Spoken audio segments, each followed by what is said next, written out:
Hey there, welcome to Sleepy History Secrets, the channel where history gets weird, but the voice stays calm.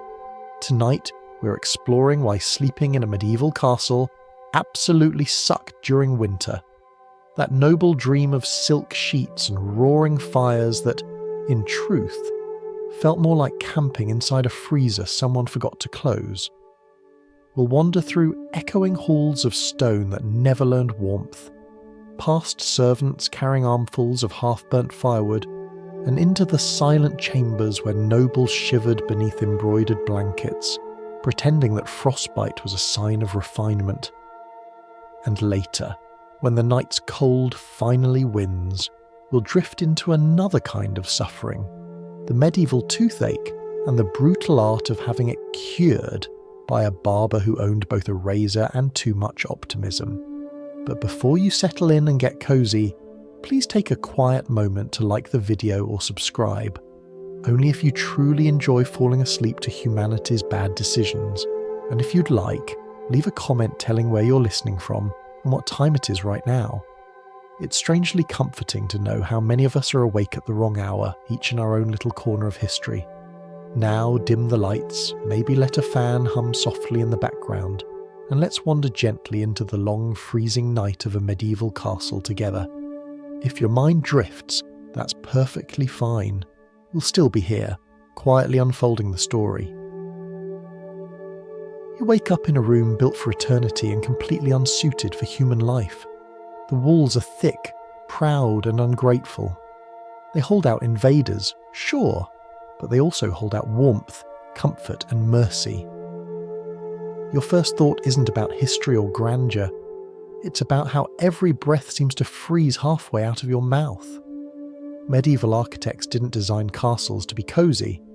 They designed them to impress, to intimidate, and to trap air that never moved again. The ceiling stretches up like the inside of a giant's bell, a hollow vault where warm air floats high above your reach and refuses to come down. The hearth in the corner glows faintly, but its warmth fades before it crosses the room, a polite little fire doing its best in a space built for defence, not affection. The air smells like damp stone, cold iron, and the ghost of last night's smoke.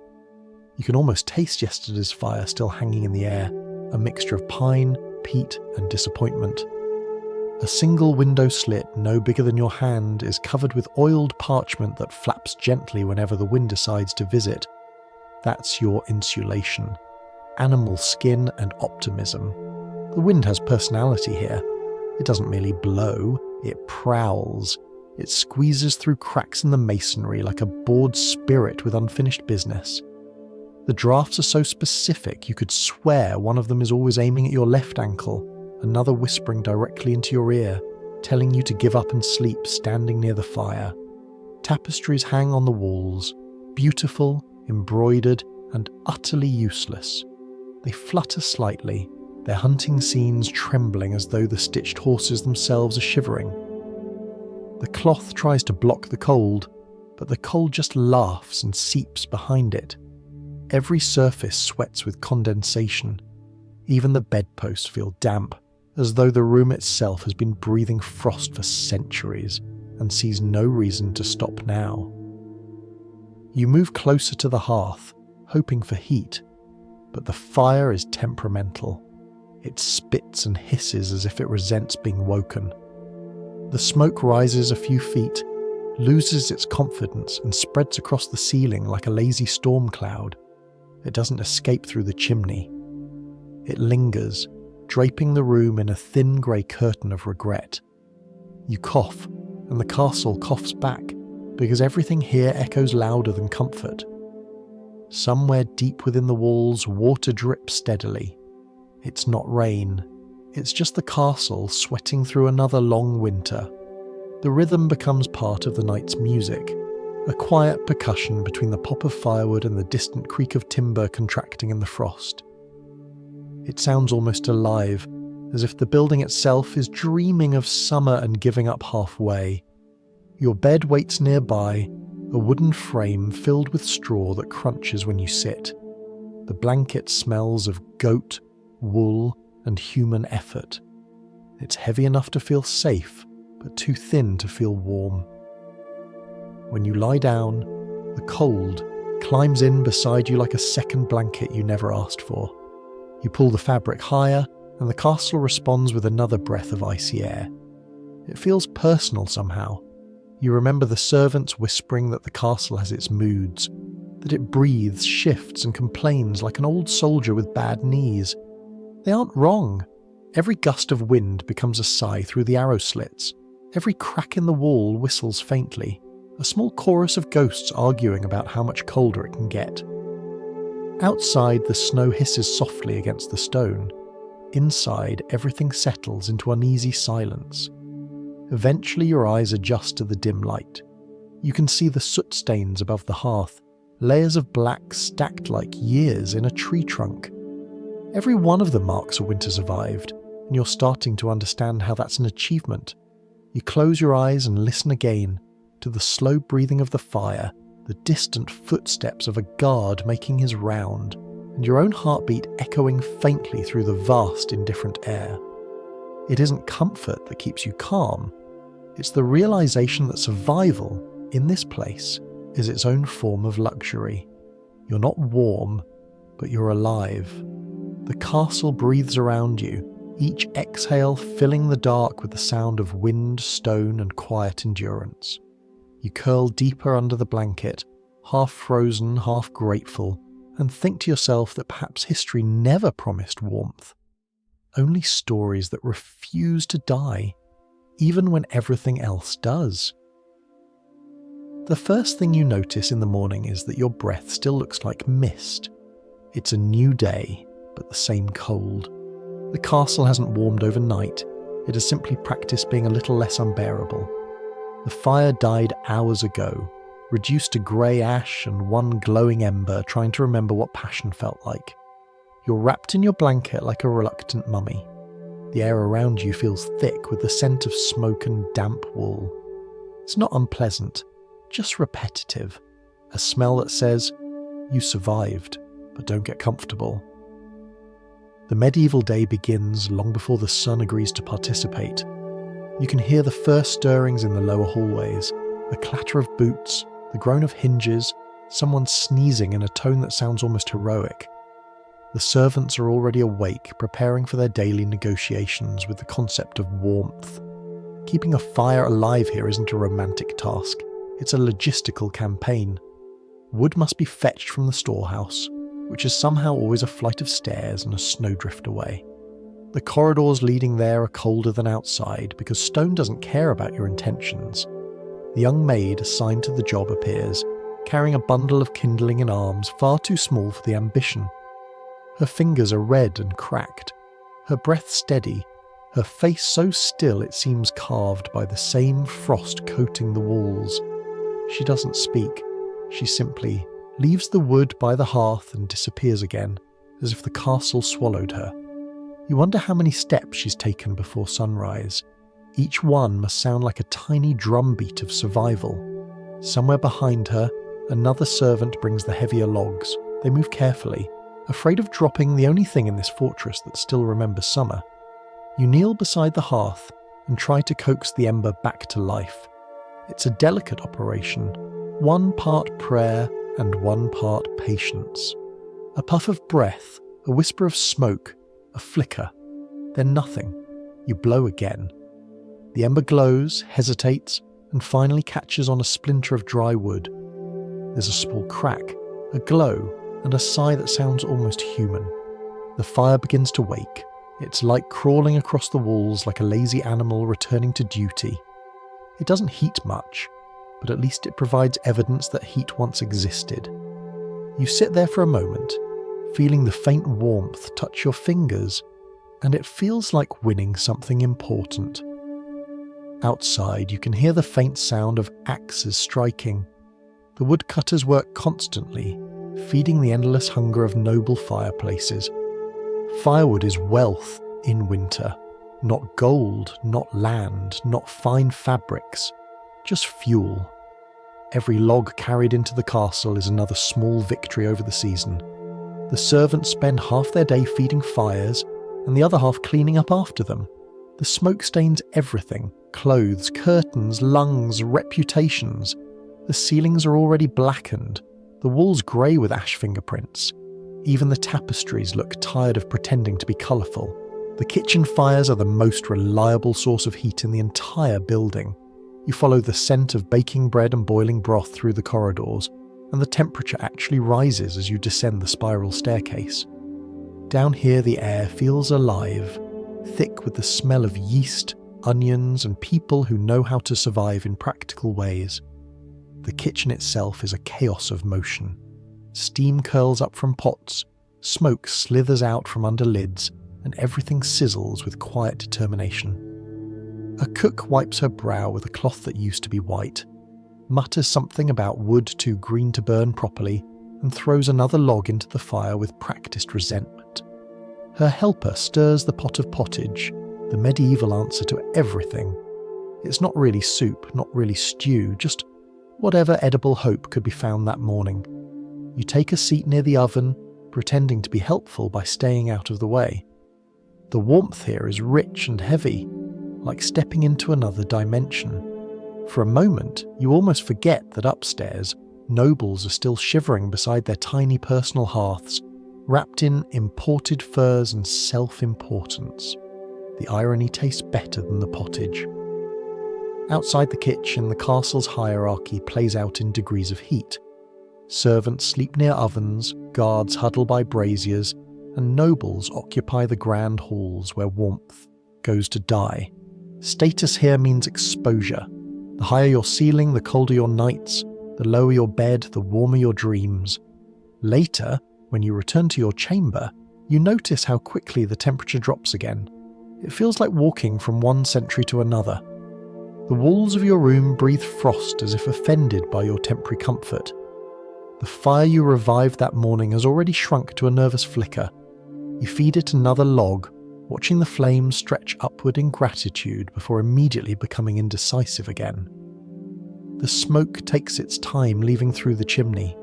It swirls, changes its mind, and returns in lazy ribbons that sting your eyes. You blink through the haze, thinking about how many generations of people have coughed in this exact spot. The firelight dances on the damp stones, revealing patches of moss that have somehow survived indoors. The castle, it seems, doesn't just endure winter, it cultivates it. You lie down on your straw mattress again, pulling the blanket up to your chin. The faint warmth from the fire brushes your face, a small kindness from an otherwise indifferent structure. You listen to the sounds of the castle around you, the steady drip of melting frost, the muffled footsteps of servants, the creak of a shutter adjusting to the wind's rhythm. Every noise becomes a lullaby written by necessity. The day ends as it began, with a negotiation between your body and the cold. The fire fades, the air thickens, and the room exhales. You realise that warmth here is never given freely. It must be hunted, carried, built, and protected. It's not comfort, it's work. Somewhere deep in the castle, the firewood maid is already asleep in a narrow corner near the kitchen wall, her small hands still smelling of pine and ash. Her dreams, you suspect, are warmer than yours. And as the last ember fades to a quiet red pulse, you start to understand why heat was treated almost like faith, invisible, unreliable, but always worth believing in. You close your eyes, and the room settles back into silence. The castle breathes again, slow and steady, as if it approves of your patience. Outside, snow falls softly, not to punish or to bless, but simply because it can. The castle doesn't wake up so much as it begins to cough. The day starts with smoke instead of sunlight. You can smell it before you even open your eyes. The faint burnt sweetness of half-dry wood and the ghost of yesterday's fire still hanging in the rafters. Someone somewhere has already started another attempt at warmth. You hear the hollow clang of a poker, the dull scrape of a shovel pushing ash. Then, as the draught catches, a sigh from the flue echoes faintly down the corridor, like a tired ghost learning to breathe again. You sit up, rubbing your eyes, and watch as the first fingers of grey smoke creep lazily into your room, not up the chimney, as intended, just into the room itself, gentle, confident, and directionless. You wave it away, but it curls back toward you with the persistence of an old friend who doesn't understand personal space. No one ever told you that warmth here comes with terms and conditions. To live in a castle in winter is to choose between two elemental moods, cold that numbs you or smoke that chokes you. There is no third option. It's simply a matter of which misery you find more poetic that day. The chimney, if you can call it that, is an architectural afterthought. A vertical suggestion built into the wall, unpredictable as weather and twice as temperamental. When the wind outside changes direction, the smoke simply reverses course and re-enters the room, as though reconsidering its life choices. You cough once, twice, and then laugh softly because coughing is part of the soundscape here. Everyone coughs. The servants, the guards, even the Lord himself. You imagine entire medieval households conversing in polite sequences of smoke-induced throat clearing. A symphony of survival, slightly wheezy but in tune. You get up and walk toward the hearth. The fire looks healthy enough, orange, lively, crackling, but above it, a cloud of soot drifts like slow black snow. You watch it gather in the corners of the ceiling, where centuries of smoke have already painted a permanent twilight. Every dark streak overhead is a memory of someone else's winter. The smell is complex: wood, damp, iron, dust, wool, and faintly of human fatigue. It seeps into everything: clothing, skin, even thought. By spring, every castle resident smells faintly roasted, as if the walls have been marinating them for months. You can tell how long someone has lived here by how much smoke their hair remembers. You step to the window slit for fresh air, but that's a mistake. The moment you lift the piece of parchment, the wind attacks. It pours in like an angry ocean, scattering the smoke just enough to make the cold visible. The air inside swirls, white breath meeting grey haze like two exhausted armies deciding they'd rather share the battlefield.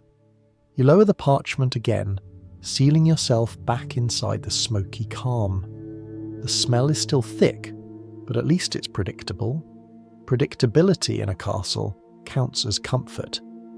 By midday, the servants arrive to clean the hearth. It's an endless cycle. Clear ash, relight fire, reopen flue, repeat. They move with the weariness of people who understand futility intimately. One of them, an older woman with a scarf wrapped around her hair, jokes that she'll be coughing soot until Judgment Day. She doesn't laugh when she says it.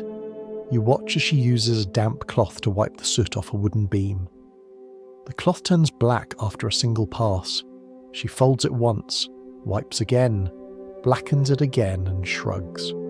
That's enough, she murmurs. The ceiling stays dark. Some battles aren't meant to be won.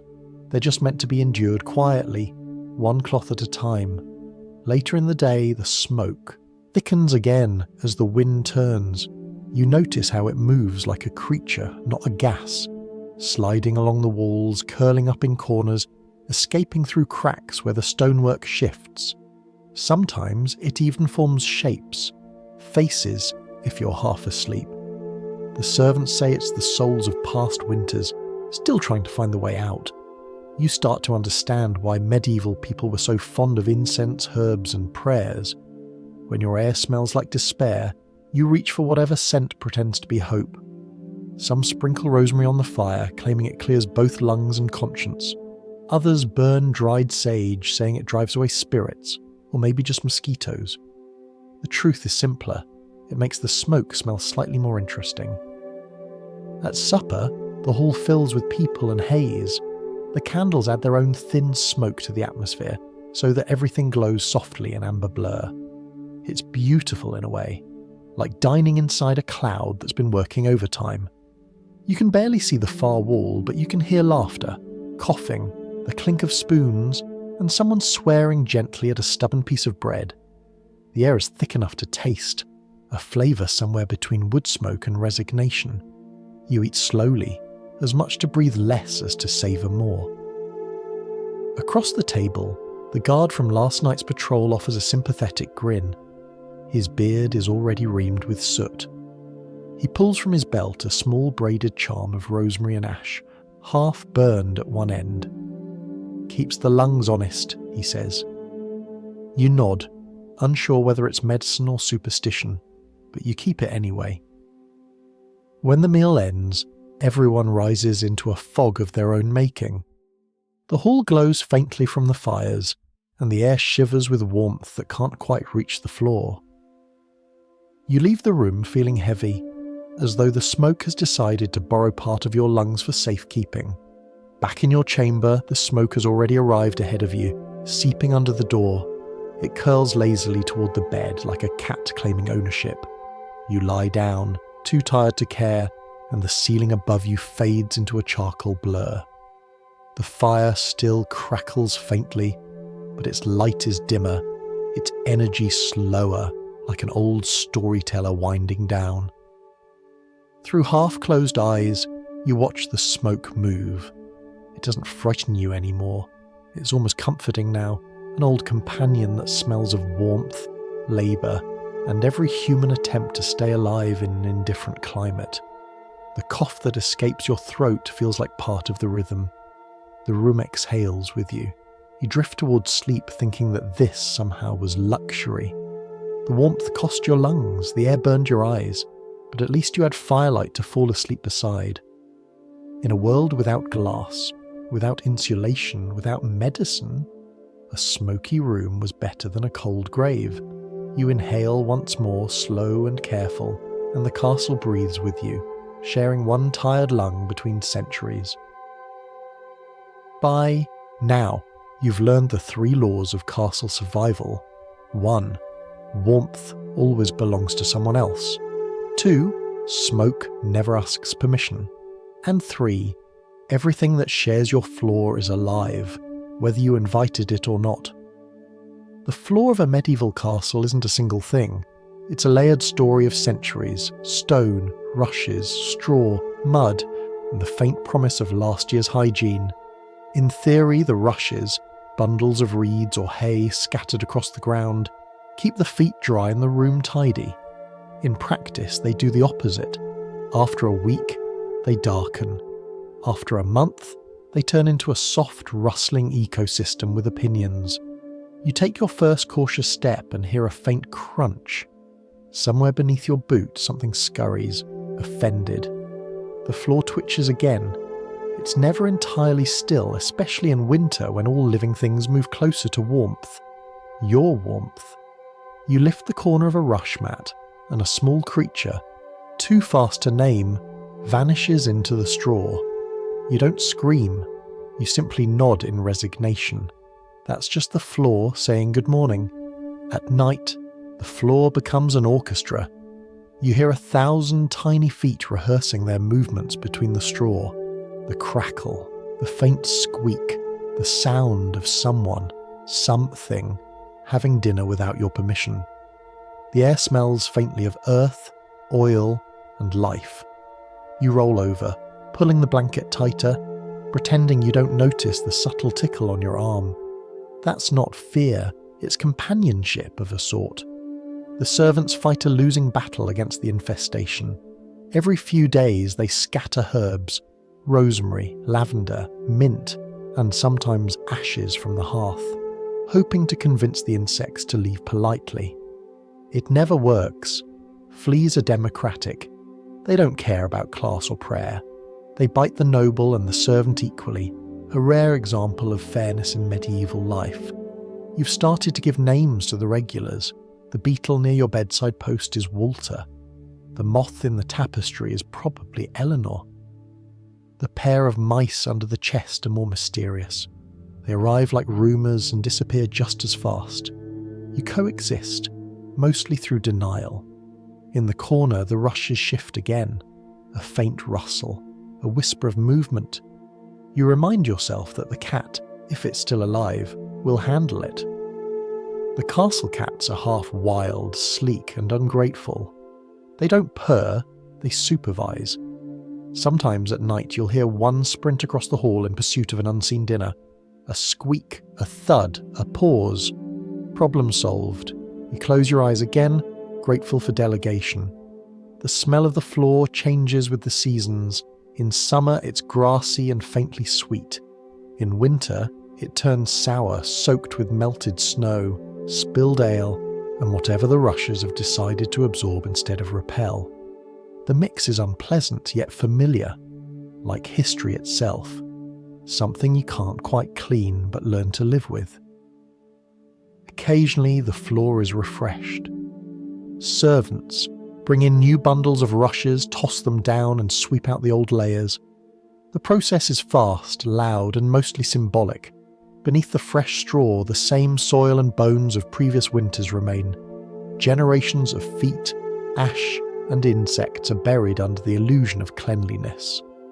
When the rushes are replaced, the castle smells momentarily of hayfields and false hope. For an hour or two you can almost believe the room is fresh, until the smoke from the hearth reclaims its territory and the old scent returns, a warm, dusty perfume of endurance. The nobles, of course, like to claim that pests are a lower-class problem. They believe their status makes them immune. But even in the high rooms, beneath embroidered cushions and imported blankets, something always stirs. Lice, fleas, bedbugs, silent, confident, and endlessly patient. You imagine them as the true nobility of the castle, tiny landlords collecting rent in blood. One winter night, you wake to a scratching sound near your head. It's faint, but deliberate. You light a small taper and see the culprit, a single mouse perched on the wooden frame of your bed, watching you with the unbothered calm of a long-term tenant. It doesn't run. It simply tilts its head, as if to say, "You're still here." Then it vanishes into the rushes. You blow out the taper and lie back down. The rustling resumes almost immediately. The mouse probably has a family to feed, and you don't have the heart or the energy to interfere. The line between pest and companion blurs when both of you are just trying to stay warm. The guard from the hall stops by the next morning. He's carrying a small bundle of dried herbs tied with twine. "For luck," he says, handing it over. The charm smells faintly of rosemary and despair. He tells you it's supposed to keep lice away, though everyone knows it only masks the smell of failure. Still, you thank him. There's comfort in the gesture. You hang the charm above the bed, where it sways gently in the draught. That night, as the wind hums through the cracks and the straw shifts like breathing, you imagine the whole castle alive, not haunted, just inhabited by too many small, determined lives. The floor, the walls, even the rafters, all working, scuttling, creaking, whispering. It's not a ruin, it's an ecosystem. The castle doesn't need ghosts, it already has everything else. And somehow, that realization makes the night less lonely. You stop trying to ignore the sounds. Instead, you listen. Each movement is a tiny proof of survival. Yours, theirs, the castle's. A shared heartbeat under layers of wood and stone. When morning comes, the fire is out, but the air feels slightly warmer. You sit up, stretch, and notice Walter the beetle climbing a piece of straw beside your boot. You don't brush him away. You just nod, the quiet acknowledgement of two beings who made it through another night in the same improbable shelter. Somewhere in the corridor, a servant sneezes. Another day begins, another fight against nature's persistence. You smile faintly, realizing that in a place where every surface moves, even stillness feels like a victory. The floor creaks again, softly, as if agreeing. You stand, brush the straw from your clothes, and whisper a polite good morning to whatever's still awake beneath your feet. The truth about medieval comfort is that it always followed gravity. Heat went down, not up. So the higher your title, the colder your toes. A peasant by the kitchen fire might sleep through the night without complaint, while a lord under a velvet canopy might shiver in silence, clutching at furs that never forgave the animal for dying. The logic of the castle's warmth is beautifully unfair. The kitchens, stables and guardrooms, all low, cramped and full of bodies, trap every stray breath of heat. But the great chambers, with their proud ceilings and echoing prestige, lose warmth faster than dignity. If you've ever wondered what it's like to freeze in luxury, a medieval noble could tell you. They just might not finish the sentence before sneezing. You wake in your chamber again, wrapped in layers of wool that could double as a burial shroud. The fire has burned low. The walls gleam with frost that looks like lace, but feels like punishment. When you sit up, your breath blooms in front of your face, and for a second, it feels like company. Down below, faint noises drift upward. A laugh, the clatter of pans, the creak of a door that hasn't given up yet. You picture the servants moving about near the kitchen, the only place in the castle where warmth has ambitions. They're probably joking, complaining, alive. You're technically above them in every sense but comfort. You pull on your boots, which are cold enough to qualify as instruments of confession, and head downstairs. Each step takes you deeper into warmth and humility. The difference in temperature feels almost like forgiveness. The stone walls glisten with condensation, and your hands absorb the faint, welcome smell of cooking, smoke, onions and life. The servants' quarters are small, crooked and loud, but the air here has substance. It moves differently. It's the warmth of bread, sweat and effort. You find a stool near the fire and sit quietly, the way a stray dog might find its way into a family meal. No one asks questions. You're just another shadow in the orange light. A young boy tends the fire, poking at the coals with a stick that has already seen too much. His face glows red from the heat, and he looks proud of his work, even though the flames are eating his oxygen faster than his courage. Beside him, a girl kneads dough, humming to herself, her breath clouding the air like soft punctuation. They look happier than anyone upstairs, perhaps because they're busy enough to forget that winter is happening at all. You glance at the hearth. It's enormous, big enough to roast a whole ox if you could afford such extravagance. The fire inside hums with satisfaction, logs snapping and sighing as if relieved to have found a purpose. The warmth rolls out across the room in gentle waves, filling every corner except the door, which still leaks cold like gossip. It's not elegant heat, but it's honest. You stretch your hands toward it, feeling life flow back into your fingertips. The girl glances over and offers you a small loaf, rough, uneven, steaming slightly. You accept it like a relic. It's coarse and chewy, but in this moment it tastes like civilization. You remember the upper hall, where nobles eat from silver dishes while their feet slowly freeze. They call it refinement. Down here, people eat with their hands and their feet are still warm. If fairness ever existed, it took refuge by the kitchen fire. As the afternoon wears on, you start to notice how the warmth follows the rhythm of work. Every movement generates heat. The turning of a spit, the chopping of herbs, the stirring of soup thickened with barley and chance. The servants laugh easily, their conversation rising with the steam. They tease the guard who comes in to thaw his fingers, offer him bread, and send him back into the corridor with crumbs on his armour. A cat appears near the fire, stretching in a way that could only be described as smug. Its fur gleams in the flickering light, proof that someone here lives in constant luxury. It curls up near the hearth and begins to purr, a sound that mixes perfectly with the crackling of the fire. You envy the animal, but also understand it. Warmth, in this place, is not a right, it's a job well done.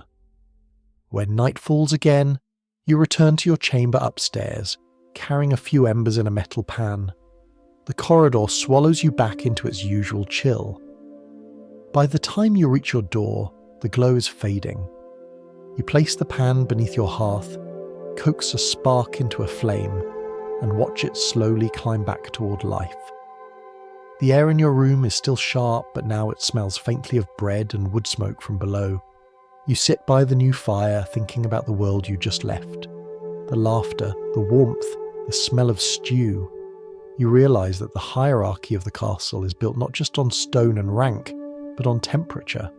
Somewhere between the noble's frozen chamber and the kitchen's crowded heat lies the truth. Comfort belongs to the ones who make it, not the ones who order it. You hear footsteps outside, soft, hesitant. The guard pauses by your door. It's the same one who gave you the rosemary charm a few nights ago. He knocks lightly, then steps inside, his cheeks flushed from the cold. He nods at your small fire. "Better flame tonight," he says, half smiling. You hand him a crust of bread you saved from the kitchen. He accepts it without a word. For a few moments the two of you sit in silence, sharing the same small pocket of borrowed warmth. When he leaves, you stay awake a little longer, listening to the fire breathe. The wind outside howls against the shutters, but you've stopped hearing it as an enemy. It's just the world reminding you that warmth, like kindness, is temporary but real while it lasts. You lie down on the straw mattress again. It creaks, shifts, and settles around you. The fire burns low, painting the room in amber half-light. You think about the kitchen, the chatter, the cat, the laughter rising through the smoke. The nobles above might be dreaming of conquest. You're content to dream of stew. And somewhere, far below, the servants are probably asleep too, huddled near the ovens. They'll wake before dawn, start the fires again, and once more prove that in this frozen empire of stone, the true keepers of heat are the ones who know how to make it from nothing. You close your eyes, and for the first time in many nights, the air around you feels almost gentle. The fire sighs once more, and the castle settles into its long, slow breath. There comes a point in every winter when you stop waiting for the castle to become warm and start trying to outsmart it. You've tried feeding the fire, bribing the wind with polite curses, even layering wool until you resembled a nervous sheep. None of it worked. The castle simply exhaled, took your heat, and said thank you. So you begin experimenting. You wander through corridors with your hands out, feeling where the air moves slowest. The draught in the great chamber is relentless. It snakes around your ankles and bites your ears. But just beyond it, down a narrow passage beside the stairwell, you find a door half the size of the others. It opens into what was probably a servant's antechamber, a humble space no one has bothered with in decades. It's perfect. The air inside is still. The ceiling is low enough to touch. The single slit of a window faces away from the wind, and the walls have gathered a faint warmth from the kitchen chimney that runs behind them. The floor smells faintly of soot and herbs. You can feel the difference immediately. Here, warmth lingers like a shy guest. You drag your bed into the room yourself, pushing it through the doorway in small, determined bursts. The wood scrapes against the stone floor, leaving lines that future historians will probably mistake for ritual markings. You shove a bench against the door to block the worst of the draught and pile your extra blanket along the gap near the wall. It's not elegant, but then again, neither is frostbite. When you finally lie down, the change feels miraculous. The air no longer moves. It sits heavy and gentle, as though even the cold is too tired to bother you. Your breath warms your hands. You feel, for the first time in weeks, like your body and the room might actually agree on something. Medieval survival, it turns out, is less about heroism and more about furniture arrangement. You wonder if anyone in the Great Hall knows this secret. Probably not. Nobility rarely. Ventures far from its discomfort. Misery feels too much like identity. Down here in your stolen corner of warmth, humility feels like a design choice. You light a small taper and study your new domain. The walls are uneven, patched with lime and memory. In the corners, old spiderwebs hang like tiny tapestries. You leave them alone. Every thread, you decide, helps hold the warmth in place. The mattress, now slightly crooked, smells faintly of smoke and dried lavender, remnants from the rushes you stole from the main hall earlier that day. You add a pillow stuffed with feathers that might once have belonged to something proud. It doesn't matter. You've built a nest worthy of survival. As night falls, the castle outside continues its usual performance. You can hear the wind roaring through the upper corridors, the occasional bang of a shutter giving up the will to resist. Somewhere, someone sneezes, a sound so sharp and echoing it feels like thunder in a small cathedral. You smile in your tiny room, knowing that for once it wasn't you. The fire in your little brazier glows softly. Its light dances across the walls, revealing dust motes that drift slowly like sleepy stars. You sit up and wrap your blanket tighter, savouring the simple miracle of not seeing your breath in the air. The candle flame bends slightly, but it stays steady. That's how you know you've done it. You've found the one place in the castle where the wind hesitates. It feels like cheating. It also feels wonderful. You spend the next hour fortifying your refuge. You stuff bits of cloth into cracks, move a stool near the brazier for extra radiance, and wedge your boots under the bed so they'll be less like frozen sculptures in the morning.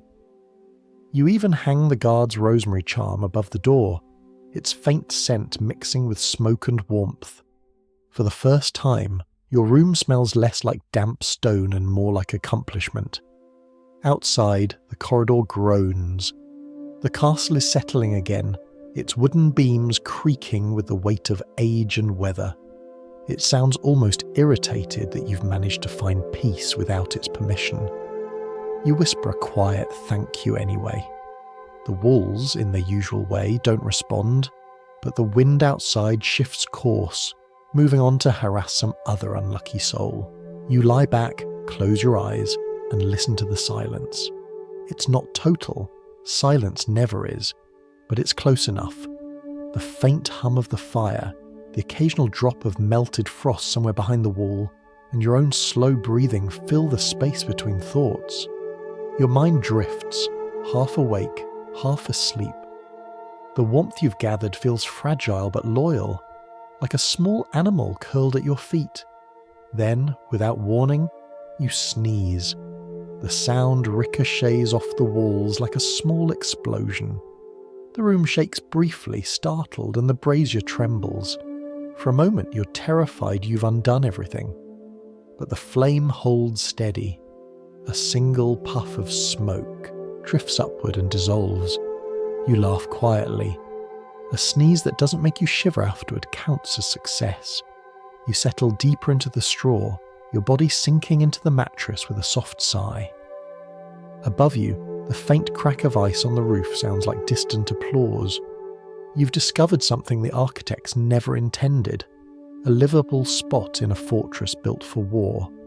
A place meant for storing servants or forgotten tools has become a sanctuary of your own making.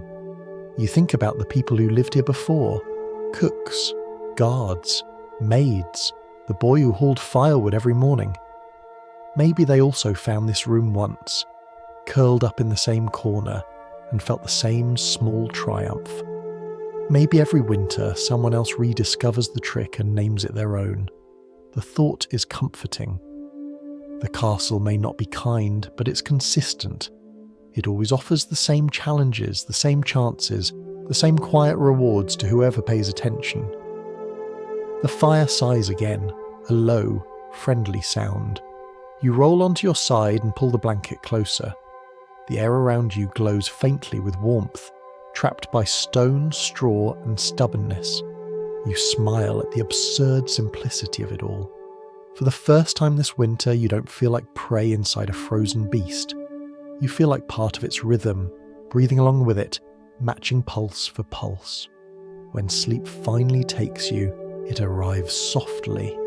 No shivering, no smoke, no wind to argue with.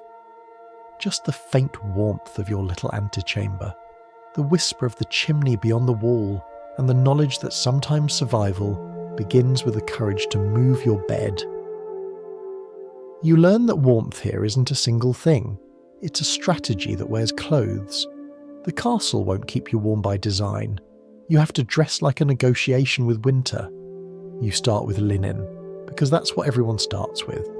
It's the layer that pretends to be clean even when it stopped qualifying days ago.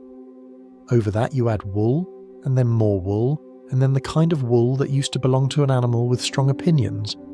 Each layer adds modesty, bulk, and the faint feeling that you're being hugged by history itself. Someone hands you a nightcap.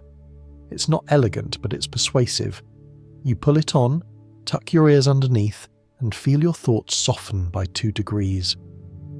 The cap stops the heat sneaking out of your head, which turns out to be the most cowardly part of your body in winter. You look ridiculous. You also no longer care. Your socks are a study in contradiction. They're scratchy, slightly damp, and the most precious objects you own after fire. You slide them on, and your toes stop filing complaints. That alone makes the evening feel survivable. A servant suggests wrapping strips of cloth around your calves to trap warmth. You do it, and immediately understand medieval fashion. Every garment is also a wall. The bed itself needs help. You find a set of heavy curtains. Hanging from the frame, a private weather system on ropes. When you pull them closed, the bed becomes a tent, and the tent becomes a small country with its own climate. Inside, your breath lingers like mist in a winter forest. Only now the forest loves you back. Outside, the room can do whatever it pleases. Inside, you govern. This is when blanket politics begins. Warmth is communal, but blankets are not. You share the bed, because that is what people do when stone fights them. The bodies around you radiate a gentle math. 1 person is cold, 2 are comfortable, 3 form a parliament. No one says it out loud, but everyone understands the rule. The bed is the last democracy standing. At 3 in the morning, you discover the quiet sport of the medieval night. The tug of war no one admits to playing. A corner of the blanket slips, drifts, and vanishes towards someone else's survival instinct. You tug back with the delicacy of a thief. The blanket returns a few inches, offended but compliant. A minute later, your neighbour sighs in their sleep and reclaims it, inch by unapologetic inch. It is an entire political cycle played in wool and silence. Someone snores, not loudly, but persistently, like a small saw politely cutting through the cold. You accept it. Another sleeper mutters about spoons, which is either a dream or a confession. A stray arm drapes over your knee and stays there, heavy as a truce. The warmth it brings forgives the trespass. You could object, but you consider the temperature and decide against starting a war you will lose. The canopy above your face breathes quietly, the fabric stirring with each exhale. You learn to judge the room by sound. A soft flutter means the air is calm. A sudden snap means a draft found a way in and must be negotiated with. You tuck the curtain tighter, and the wind, rebuked, chooses to haunt the door instead. Every layer of this arrangement carries a smell. Wool holds smoke the way a priest holds a sermon. The nightcap smells faintly of lie and patience. The blanket carries stories from last week's kitchen shift and the week before's hunt, none of which are yours, all of which now claim residency. You're wrapped not only in fabric, but in other people's days. It's warmer that way. When the fire falters, you smell it before you feel it. The air inside the bed thins, and a faint charcoal note sneaks under the curtains to explain that hope should be refreshed.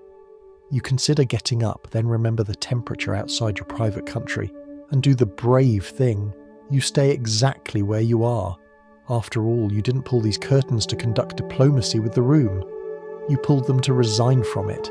In the darkness, you count your layers like prayer beads. Linen, wool, heavier wool, the blanket that could contain a minor scandal, the thick curtain that pretends to be a wall, the cap that has adopted your forehead and refuses to step down.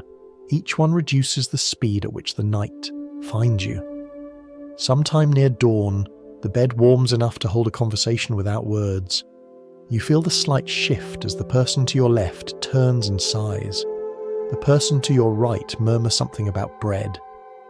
You wonder how many winters have been negotiated like this, night after night, body heat passing gently from one sleeper to the next, a quiet covenant as old as brick. You think about the great hall upstairs, where a noble might be composing a letter about honour while shivering under velvet. Down here, honour wears socks, it shares blankets, it pulls the curtain and thanks no one in particular. You're not a figure in a tapestry, you're the draught beneath it, and you have finally learned how to be inconvenient. If you lift the curtain a few fingers' width, you can watch the room breathe. The embers in the hearth glow the colour of stubborn fruit. The frost on the window has drawn delicate ferns in white, each one a reminder that beauty doesn't care how comfortable you are. You let the curtain fall and the bed remembers its duty. Keep the warm in, keep the world out. There is an etiquette to shared beds, an unspoken constitution. Feet should be announced before deployment. Blanket claims must be proportional. Elbows cannot launch diplomatic missions at unreasonable hours. Snores will be tolerated if they contribute meaningfully to the general warmth. These rules are enforced by a court of half-asleep stares and the occasional strategic kick. Justice is swift, if slightly drowsy. By the time morning edges into the room, the canopy smells of a small victory. Your hair is hilariously flat beneath the cap, your socks have achieved a personality, and the blanket bears the topography of a night survived. You draw the curtains open, and the room greets you with its old blunt honesty. Colder outside, warmer in memory. You leave the bed like a favoured seat at a quiet theatre. Grateful, reluctant, certain you'll return. When your feet touch the floor, the chill climbs as if it has been waiting all night, but it meets resistance. The layers you wear answer back. The nightcap holds the line. The socks continue their campaign. The curtain, now drawn aside, still hangs with a kind of pride, as if to say it did its part, and it did. You look back once before you move toward the small brazier. The bed sits there like a successful plot, proof that architecture can be persuaded by cloth. You smile, because you finally understand what everyone here already knew. The castle will not warm you. People will. Fabric will. A canopy will whisper a promise that stone cannot keep. And when the next night comes, it will keep that promise again, one shared blanket at a time. You step into the room's thin air, and it greets you with a familiar bite. It's fine. You have walls now, even if they're made of wool. You carry them with you, quiet and confident, like someone who has figured out the simplest trick of all.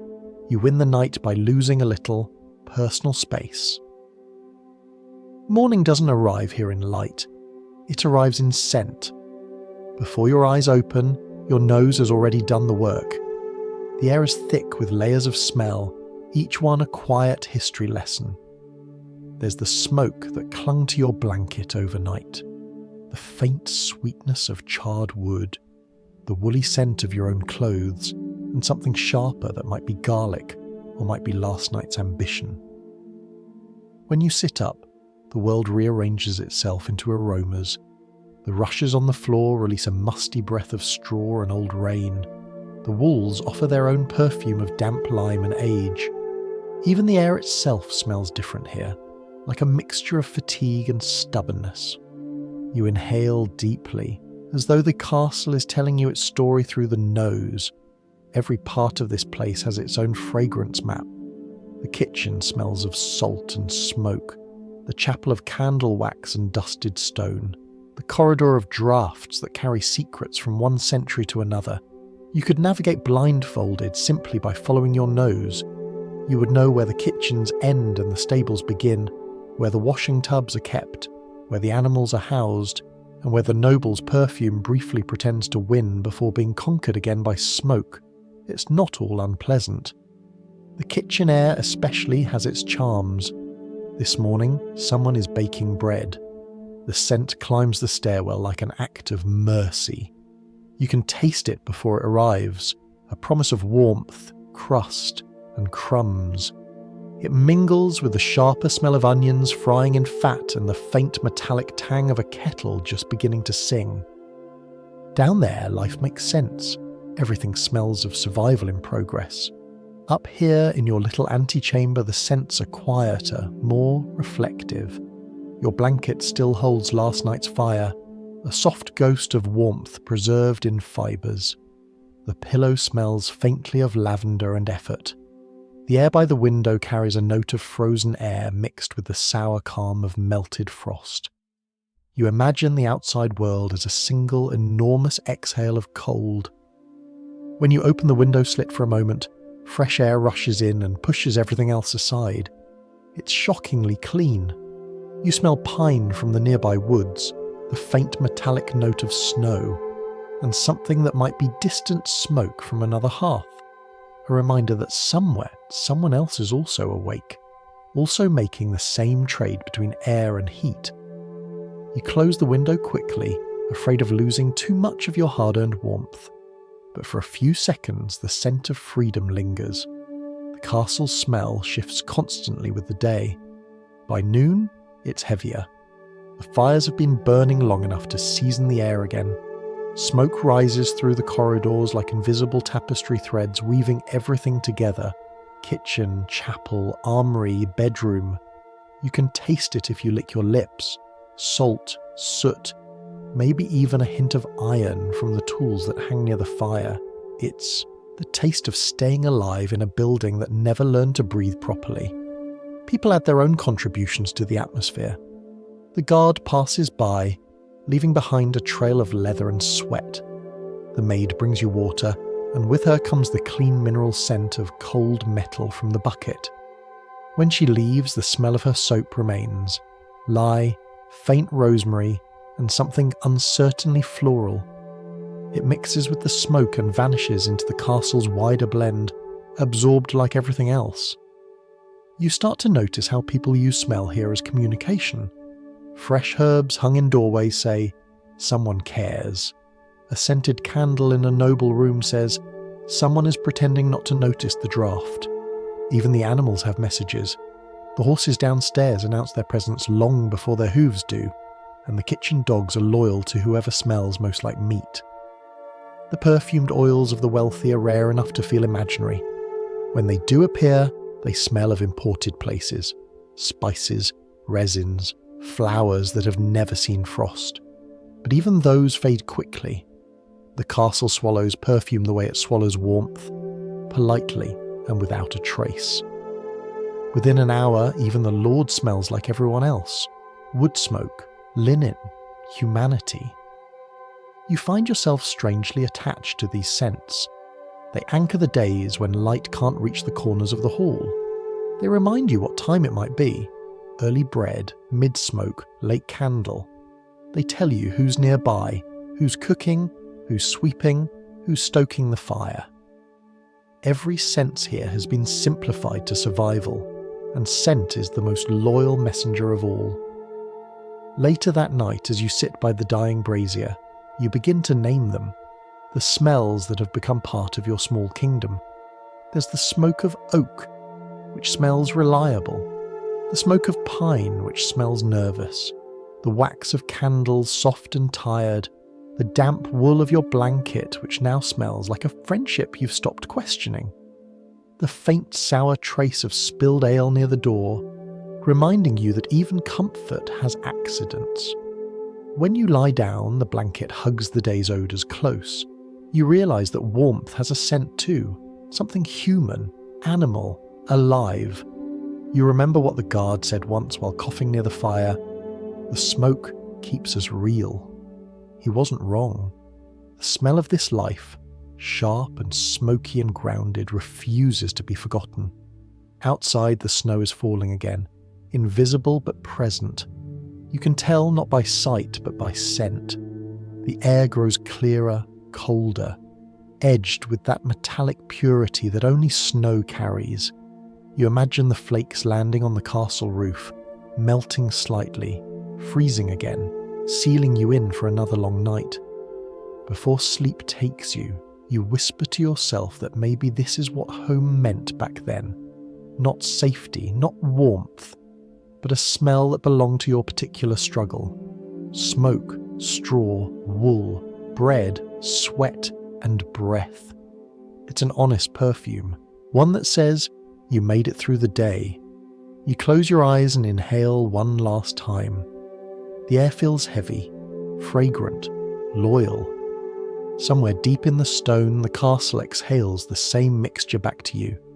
You fall asleep inside the smell of everything that's still alive. You wake up to the smell of boiled optimism. Somewhere down the corridor, the kitchen fires are already at work, coaxing another grey meal into existence. The scent drifts through the cracks in the stone, faintly sour, faintly smoky, and completely necessary. You pull on your clothes, which have spent the night trying to become new species of ice, and follow the smell. The kitchen is the only part of the castle that believes in morning. Every other room resists it, preferring the quiet misery of half-dark. But the kitchen glows. You step inside and are met by a wall of warmth that feels like forgiveness. Steam curls through the air in ghostly ribbons, carrying the sound of spoons striking pots, knives on wood, voices weaving together in sleepy rhythm. In the centre, the cook stands like a general directing a slow-moving army of ingredients. A cauldron the size of ambition bubbles over the fire, releasing waves of steam that briefly disguise everyone as saints. Inside, something thick and uncertain simmers. Oats, onions, barley, maybe a trace of last night's hope. It's pottage, the one dish that can't fail because failure is already part of the recipe. You sit on a bench near the hearth, rubbing your hands close to the flames. The fire here is alive in a way the noble's hearth never was. It spits, pops, and smells of actual progress. The logs are fresh, their bark crackling as the moisture burns away. You can hear the hiss of sap turning to steam, the soft sigh of coals rearranging themselves. It's music, if you listen kindly. The cook stirs the pot and glances at you. "Needs more salt," she says, in the tone of someone who's said it every day since childhood. She tosses in a pinch from a wooden bowl and continues stirring, her expression fixed somewhere between exhaustion and devotion. You realise she's been keeping the castle alive one spoon at a time. A kitchen boy arrives, arms full of firewood. He drops it beside the hearth with a thud and shakes his hands, which are red and raw from the cold. The cook mutters something sympathetic, then hands him a ladle of pottage as payment. He drinks it like medicine, eyes closing halfway. Warmth moves through him visibly, chasing the frost out of his cheeks. You understand then that food here isn't pleasure, it's strategy. You watch as they work. Every movement is a small negotiation with the cold. The doors open and close, letting in gusts of air that make the fire shiver. Each time someone curses softly and throws another log on, as if fighting back with wood and breath. The fire refuses to die out of spite. You can respect that. Eventually a bowl of pottage finds its way to you. You take it with both hands, the heat of the wood seeping into your palms. The surface trembles slightly as you blow on it, sending tiny ripples across its grey face. You taste it. It's plain, earthy, salty, a bit smoky, but it's warm. That's all that matters.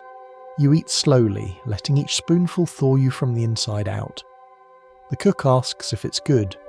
You nod. She snorts softly, as if amused by your low standards, then adds, "You'll be hungry again by mid-morning." She's right, of course. Pottage doesn't fill you so much as occupy you for a while.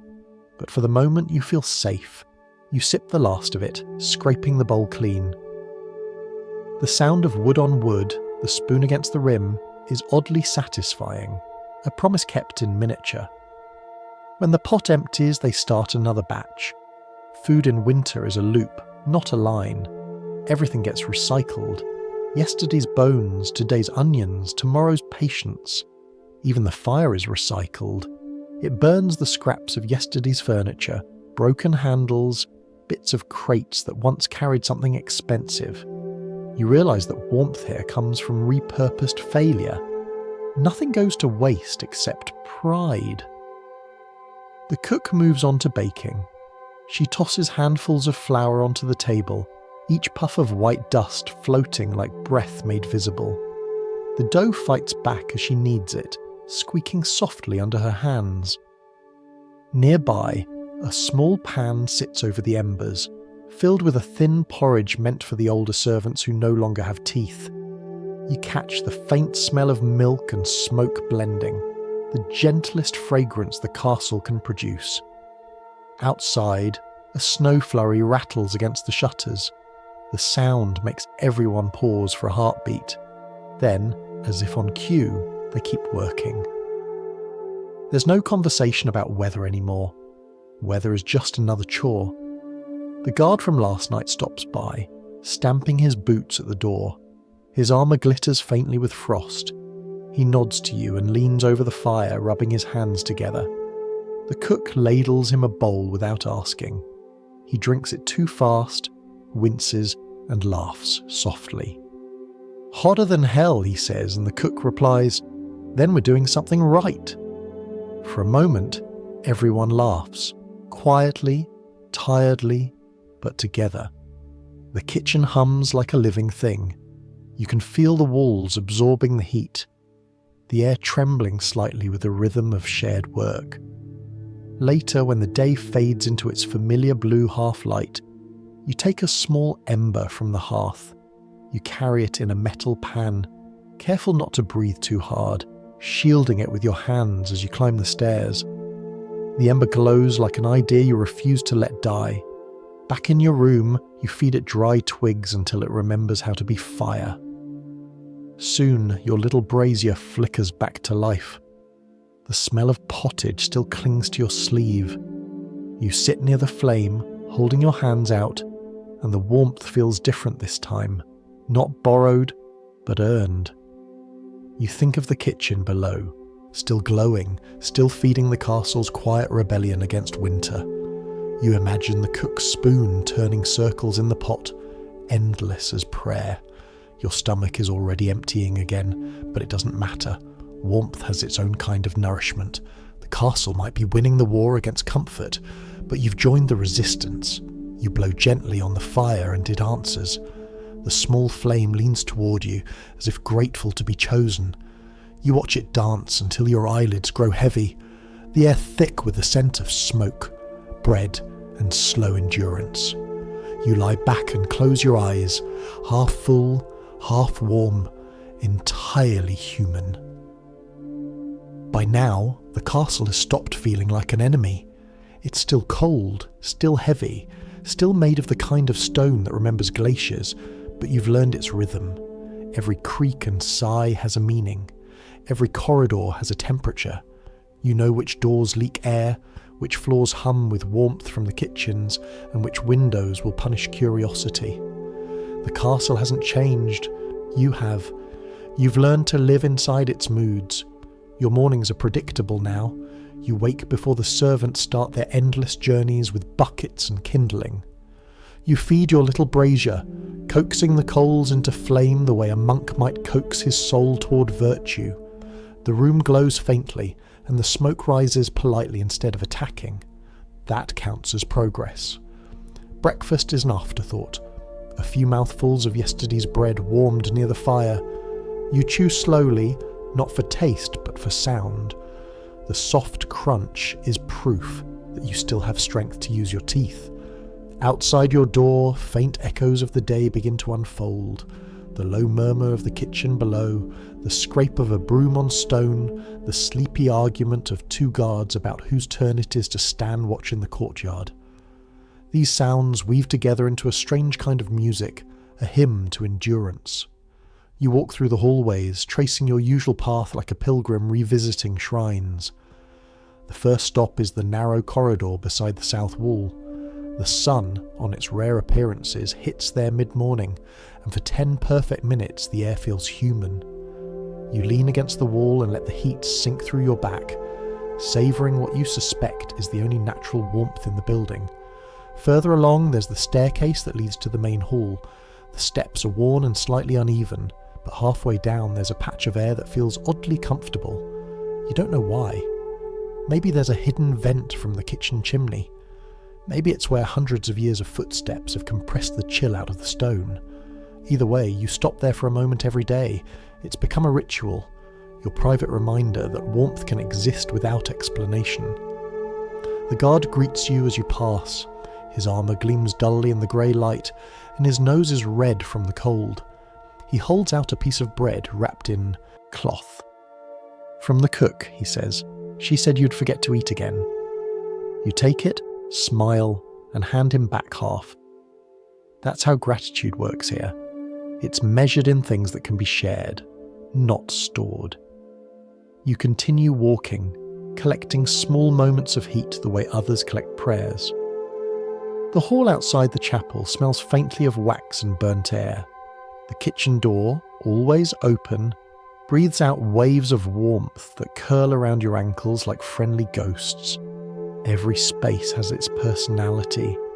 You no longer see the castle as a single structure, but as a patchwork of climates, each corner a micro-world of survival. The servants' quarters are always lively. You step inside, and the laughter greets you before the people do. Someone is mending a torn sleeve near the fire. Another person hums an old song while rubbing her hands together, fingers bright with grease from the morning's meal. The air smells of onions, soap, and something sweet. Maybe cider or maybe imagination. You sit among them for a while, not speaking, just soaking in the warmth that has nothing to do with temperature. The conversation drifts between gossip, jokes, and complaints about the draught in the upper hall. You listen, smiling quietly. It's strange how a place so filled with stone can also hold so much life. Here, laughter sounds louder, as if echoing off the walls just to remind the cold who's winning. When you return to your little antechamber later, you pass the main hall. The noble family is seated near the large hearth, surrounded by fire that performs better than it warms. The flames roar dutifully, but the space is too vast. The heat rises to the ceiling and never looks back. They sit wrapped in fur and formality, discussing taxes or God or both. You glance once and move on. Warmth, you think, has better taste in company. In your chamber, the brazier still glows faintly. You kneel beside it and feed it a few thin sticks. The fire wakes with a gentle sigh. Its light paints the walls gold, then orange, then soft red. You take off your gloves, hold your hands near the glow, and feel the sting of returning life in your fingertips. It's a small pain, but it feels like proof. You've discovered that the secret to surviving a medieval winter isn't strength or wealth or faith. It's observation. You learn to notice the way warmth hides in narrow spaces. You learn to bend your habits around its patterns, like ivy curling toward light. The castle doesn't reward you for this knowledge, but it no longer punishes you either. You've reached a truce. Later that evening, the guard stops by again. His breath fogs the air as he steps through the door. He sets down a small bundle wrapped in cloth. "Cook said you should have this," he says. You open it to find a small round loaf and a few herbs tied together with string. The smell of rosemary drifts up, fresh and calming. You thank him. He shrugs, embarrassed, and mutters something about her extra. Kindness meaning she probably likes you. You both laugh softly. When he leaves, you place the herbs near the brazier, letting the smoke carry their scent into the room. The mixture of heat, bread, and rosemary makes the air feel alive. You take a bite of the loaf. It's simple, dense, coarse, and warm at the centre. It tastes like gratitude. As night settles, you sit by the fire and listen. The castle is quieter now, but not silent.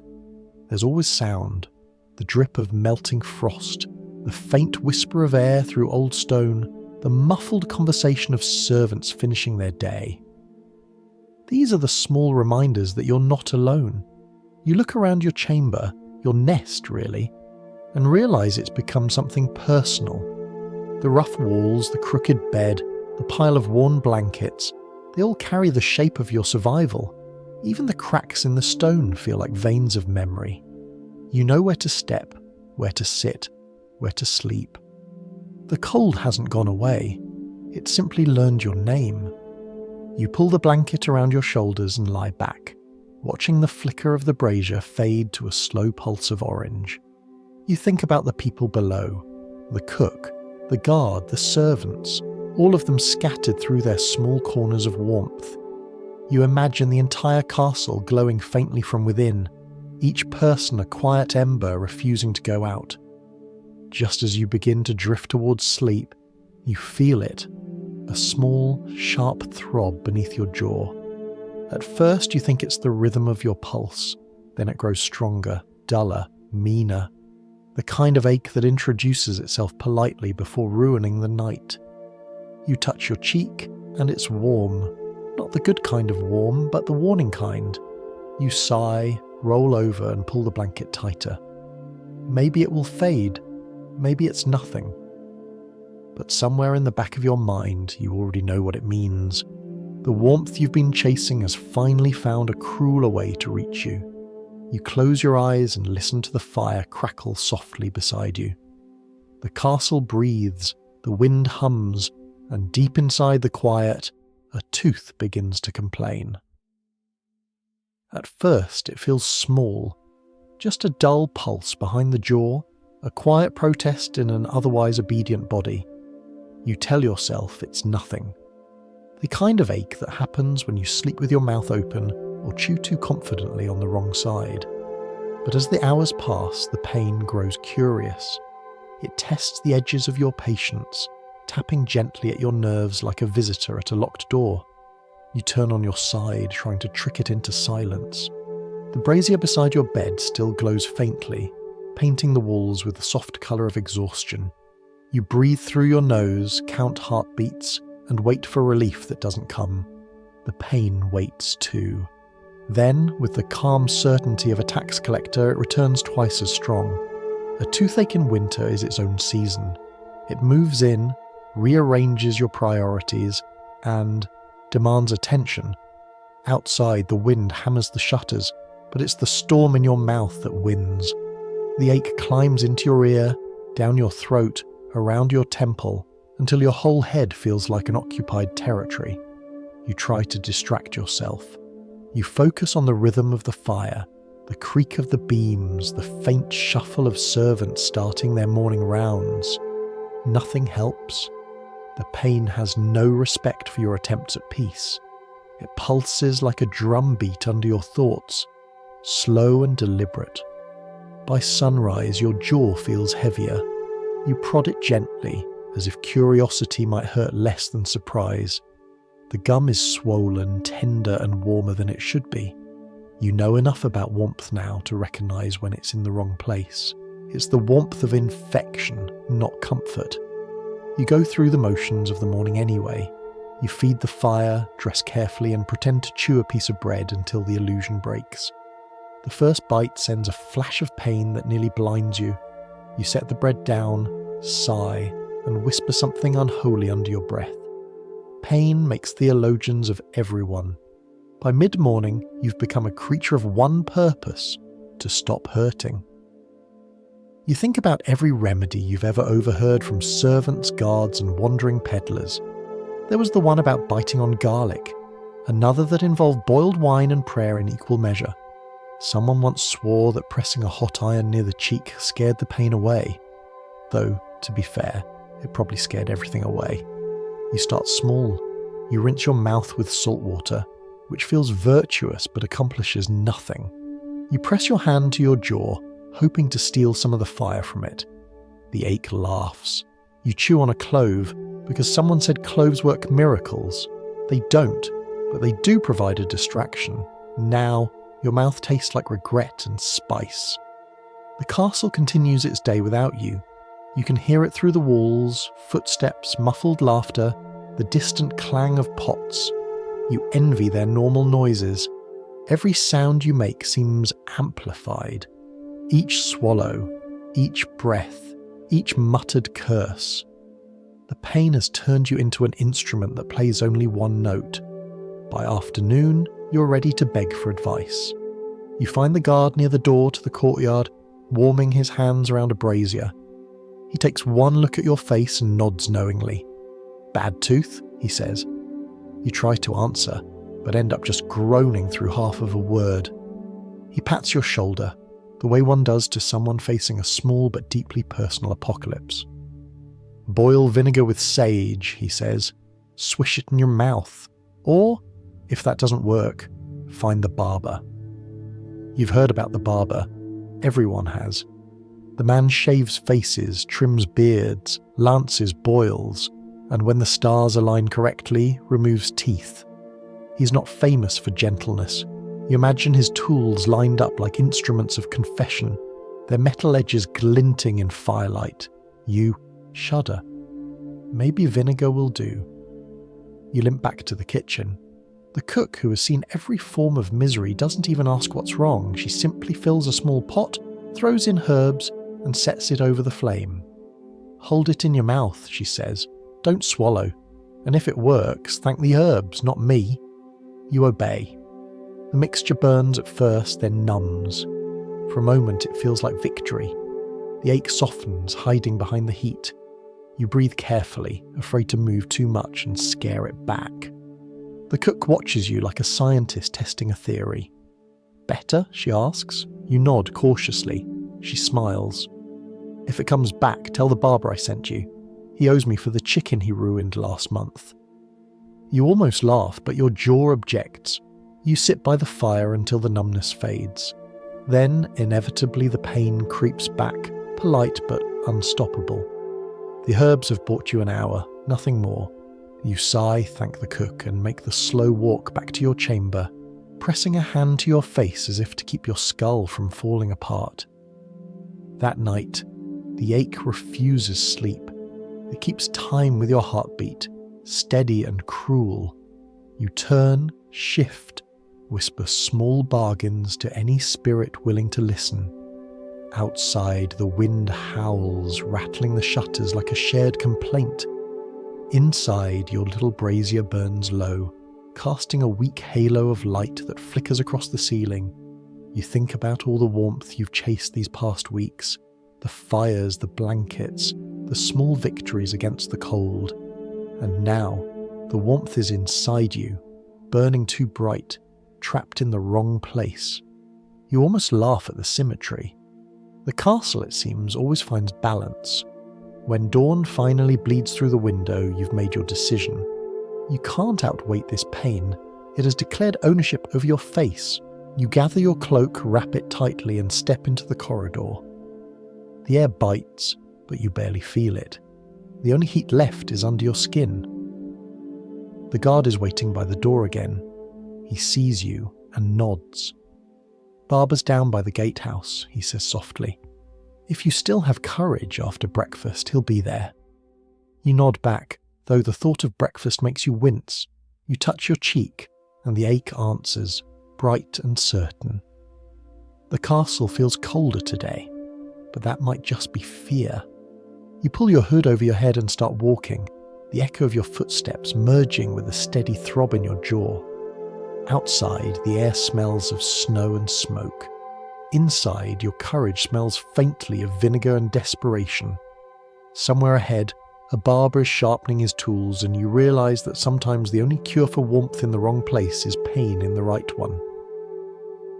You wake from a shallow, uneasy sleep to the same old pain, steady and loyal as rent.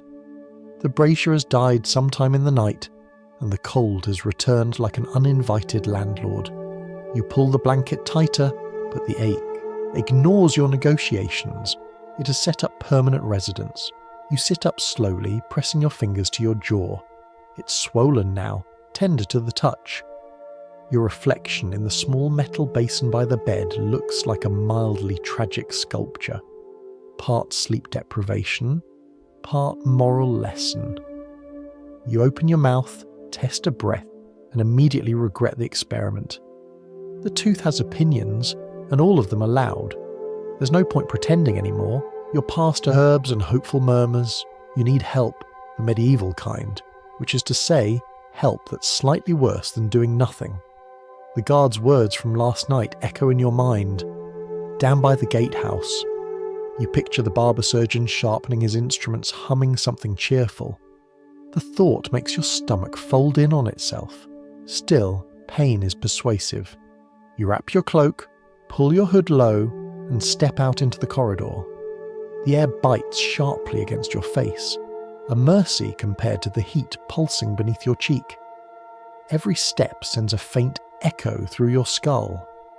The castle feels different now, less alive, more observant. The walls seem to listen. You suspect they've seen this before. The path to the gatehouse takes you past the courtyard. A thin layer of snow covers the cobblestones, gleaming faintly in the grey light. You pass the stables, where a horse snorts softly in its sleep. The smell of hay and animal breath reminds you of warmth you can't use. You keep walking, jaw clenched, breath steady. The barber's door stands open, as if the building itself is eager for customers. Inside, the air smells of iron, wine, and optimism turned sour. The man himself looks harmless enough. Round shoulders, tidy beard, a smile that's both kind and practiced. "Ah," he says, "a customer with character." You sit down because that's what people do when invited by fate. The barber examines your face, nodding like someone who solved a puzzle. "Lower left molar," he says. "Deep infection, it wants to come out." You can't decide whether his certainty is comforting or horrifying. On the table beside him lies a small collection of tools, iron tongs, a curved hook, something that looks like a spoon but clearly isn't for eating. He wipes one of them with a cloth that might once have been clean, then pours a splash of wine over it, the medieval version of sterilization. "You'll want to bite on this," he says, handing you a folded piece of leather. "It helps you not bite me." He's not wrong. You grip the edge of the chair, feel the cold wood press into your palms. The barber tilts your head back gently, almost kindly. Then he says, "Open." You do. The air hits your tongue like metal. He peers inside, hums a small approving note, and mutters something about roots and devils. You choose not to ask for details. The tool slides in, cold, deliberate, mechanical. You taste iron, smoke, and fear. The barber twists, searches, adjusts. Your vision flickers white. Somewhere, distant and polite, a church bell rings. He braces his hand against your jaw and pulls. The pain that follows is a symphony.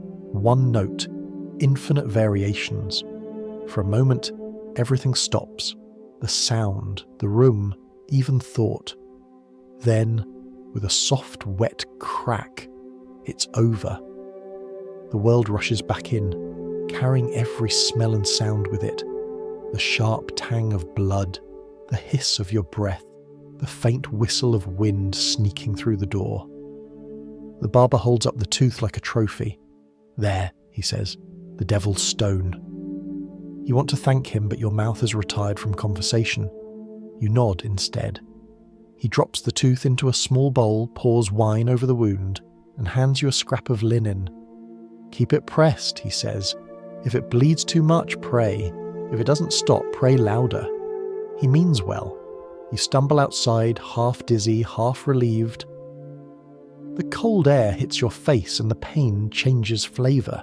From fire to echo, from constant to memory. It's still there, but different now, hollow and strange. You press the cloth to your mouth and start walking. Each step feels lighter. The snow crunches beneath your boots with a sound that almost feels like applause. On the way back to your chamber, you pass the chapel. The door is half open, and inside a few candles flicker. You step in, not from faith, but from habit. The smell of wax and smoke is soothing, almost medicinal. A single carving of St. Apollonia stands near the altar, her wooden smile serene. She holds a pair of pincers, delicately clutching a tooth.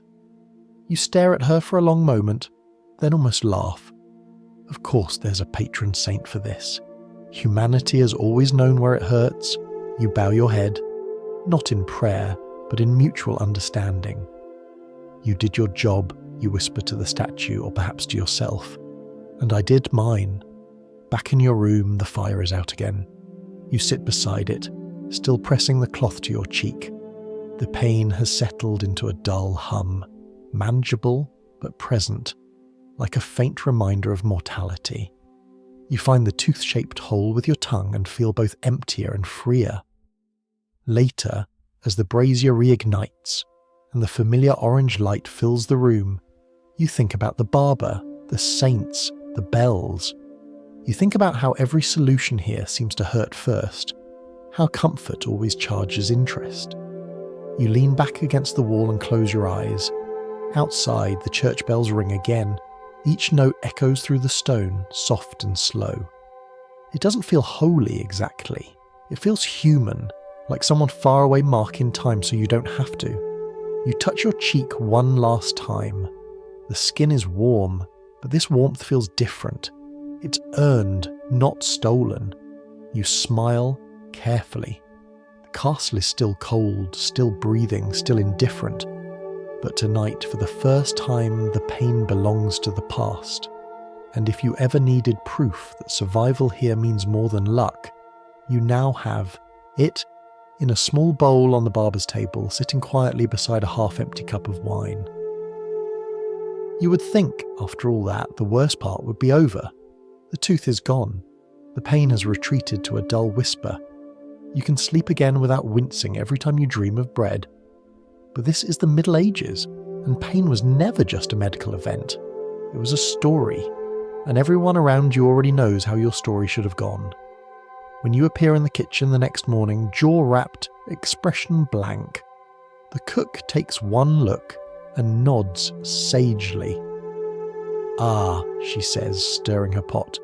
"So the worm's out then." You blink, unsure whether you misheard. She taps her wooden spoon on the rim of the pot. "Toothworm," she explains. "That's what causes the pain. Nasty little thing that curls up inside the tooth and gnaws from the inside until it's ready to crawl out. You've got to trap it with smoke or oil, or it'll take root in another one." You manage a muffled noise that could mean anything from disbelief to resignation. She doesn't seem to notice. "They say the best cure is to burn a candle close to the bad tooth," she continues, "so the heat draws the worm out. Once I saw one wriggle free and drop onto the table.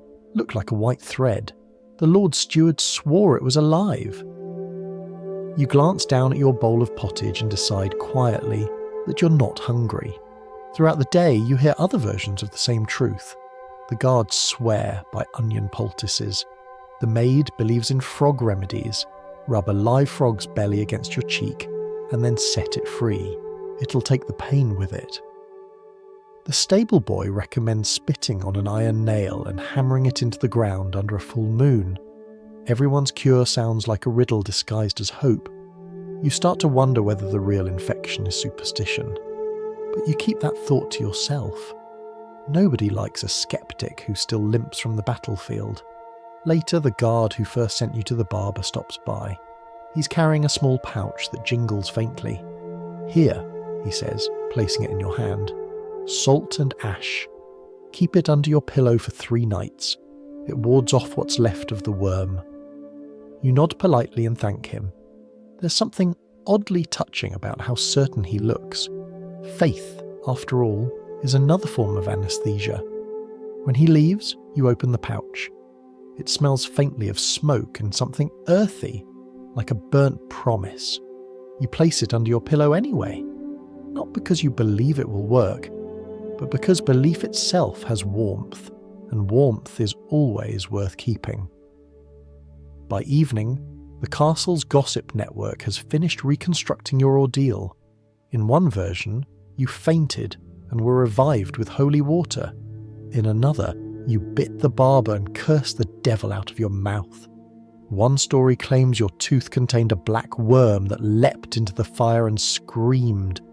You listened, them all while sitting by the brazier, half amused, half too tired to argue. In a place like this, truth doesn't need accuracy. It just needs an audience. The maid brings you a bowl of broth, thin, fragrant, easy to swallow. You mustn't eat hard things, she warns. They wake the spirits of old pain. You nod, though you suspect the spirits of old pain are wide awake already. The broth tastes of herbs and pity. It's good enough. After dinner, you wander toward the chapel again. The door creaks open, and the smell of candle wax greets you like an old friend. You sit quietly on a bench staring at the flickering lights. Each flame bends, straightens, bends again, like monks bowing in slow rhythm. It feels peaceful, though the peace is fragile. Near the altar, someone has left a little bowl filled with teeth. Offerings, perhaps, to St. Apollonia. Some are brown, some white, some cracked, some whole. You stare at them, the physical remains of other people's pain, gathered neatly like pearls of endurance. It's both comforting and unsettling to realise how ordinary suffering is here. The priest passes behind you, carrying a censer that breathes smoke into the air. The scent of frankincense mixes with the cool damp of the chapel. He stops beside you and says softly, "You have been healed." You nod, still pressing your cheek occasionally. He smiles. "Pain is a good teacher," he murmurs. "It reminds the soul that flesh is temporary." You nod again, though privately you wish flesh had a longer warranty. When you return to your room, the air smells faintly different. The pouch of salt and ash lies under your pillow, quietly doing nothing. You stretch out on the bed and let your thoughts wander through the fog of superstition surrounding you. Maybe the toothworm isn't so ridiculous, you think. People needed explanations, and worms are at least visible. Pain isn't. Pain hides. So they gave it a shape. Maybe that was their way of fighting back. You reach for the small mirror again, the polished metal kind that turns faces into vague silver ghosts. You open your mouth and look. The gap where the tooth once lived is dark and empty, but no worm appears, no devil, no lesson. Just space. Honest, hollow space. You close your mouth and smile carefully. The absence of pain feels stranger than pain itself. The wind outside shifts, pressing gently against the window. The brazier flickers, sighs, then steadies. The castle hums in its usual low voice. You lie there, half in shadow, half in peace, thinking about all the small fictions that keep people steady. Worms, saints, charms, prayers.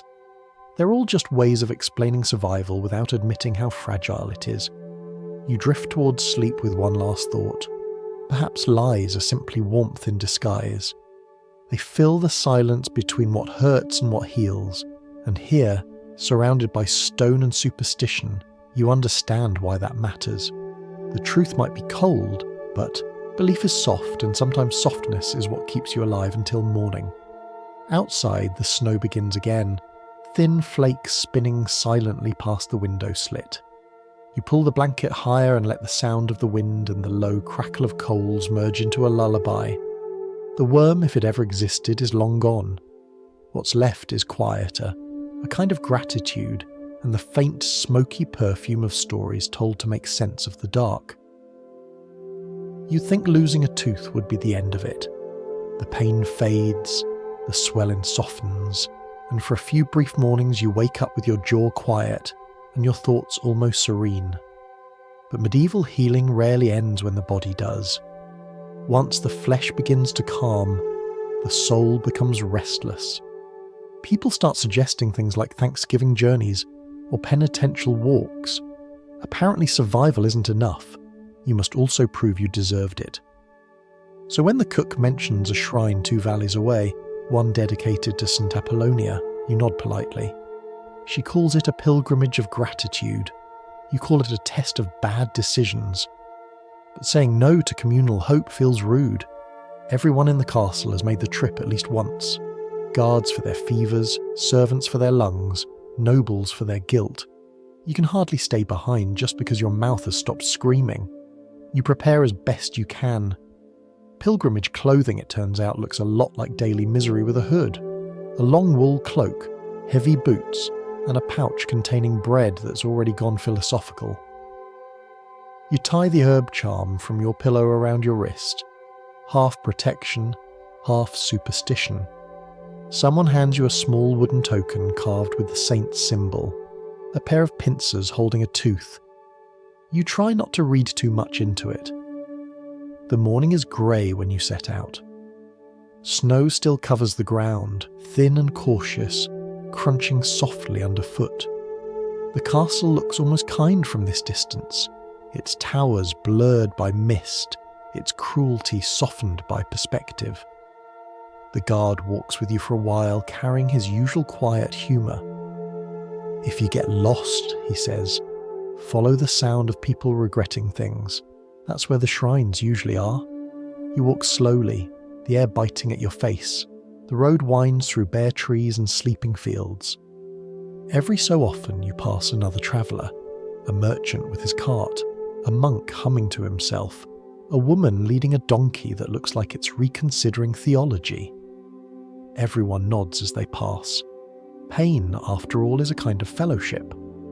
Halfway down the hill, the wind changes. It carries with it the smell of wood smoke, the faint ringing of distant bells, and something sweet. Maybe roasted nuts from a village you can't yet see. The smell makes your stomach remember hunger. You take a small piece of bread from your pouch, chew carefully, and listen to the crunch echo in your own skull. The ache in your jaw flares slightly, but not enough to matter. You call it a truce. The first village comes into view around midday. Smoke curls from chimneys. Chickens pick nervously through patches of snow. The people here look like they've been cold since birth, but their smiles are genuine, small flickers of warmth against the wind.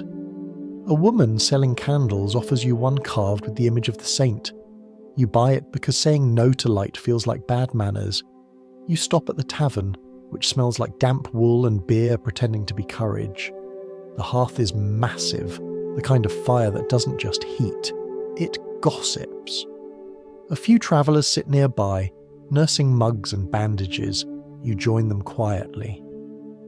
The conversation drifts through the usual topics: weather, livestock, miracles that definitely happened to someone's cousin.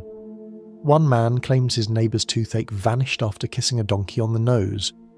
No one laughs. Apparently it's a respectable strategy. You sip a little wine, more for numbness than pleasure. The warmth slides down your throat and settles somewhere near gratitude. When you leave, the woman behind the counter hands you a small cloth pouch filled with dried mint. "For the road," she says. "Smell it when you get tired." Reminds you that air can be kind. The shrine lies at the top of a low hill beyond the village. The path is lined with small wooden crosses, each one carved by someone who once made the same journey. You follow them like mile markers of suffering. The snow crunches softly under your boots, and the wind whistles through the branches. It's not music exactly, but it's close. At the hill's summit stands a small chapel, simple and square, its roof sagging like an old man's shoulders. A handful of pilgrims are already there, kneeling on the frozen ground.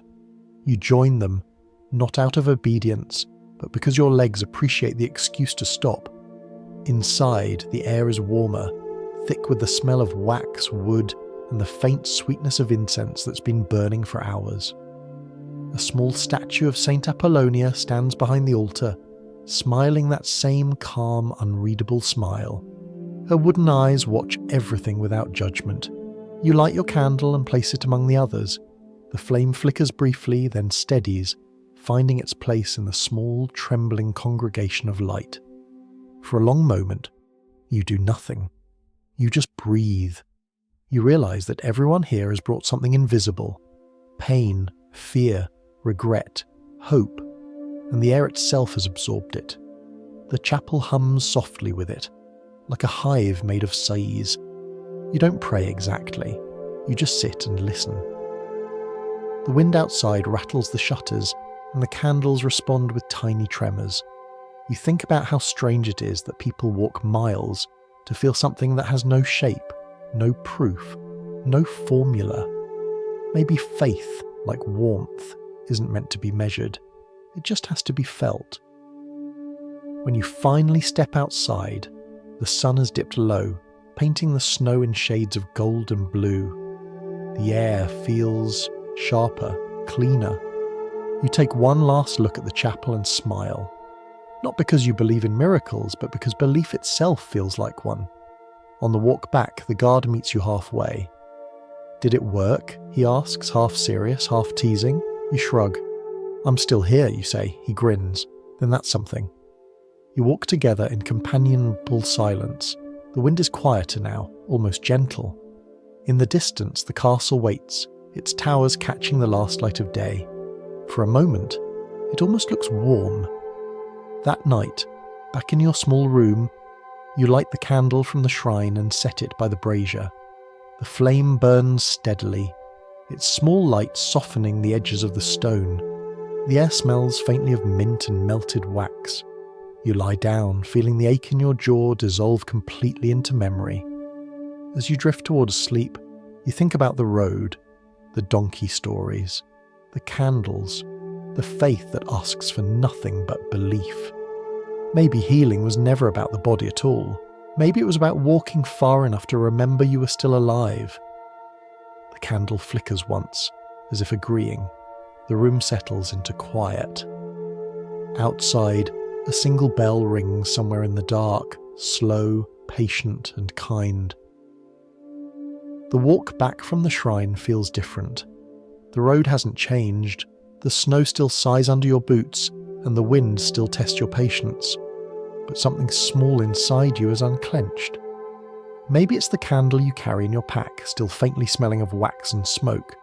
Maybe it's just relief disguised as faith.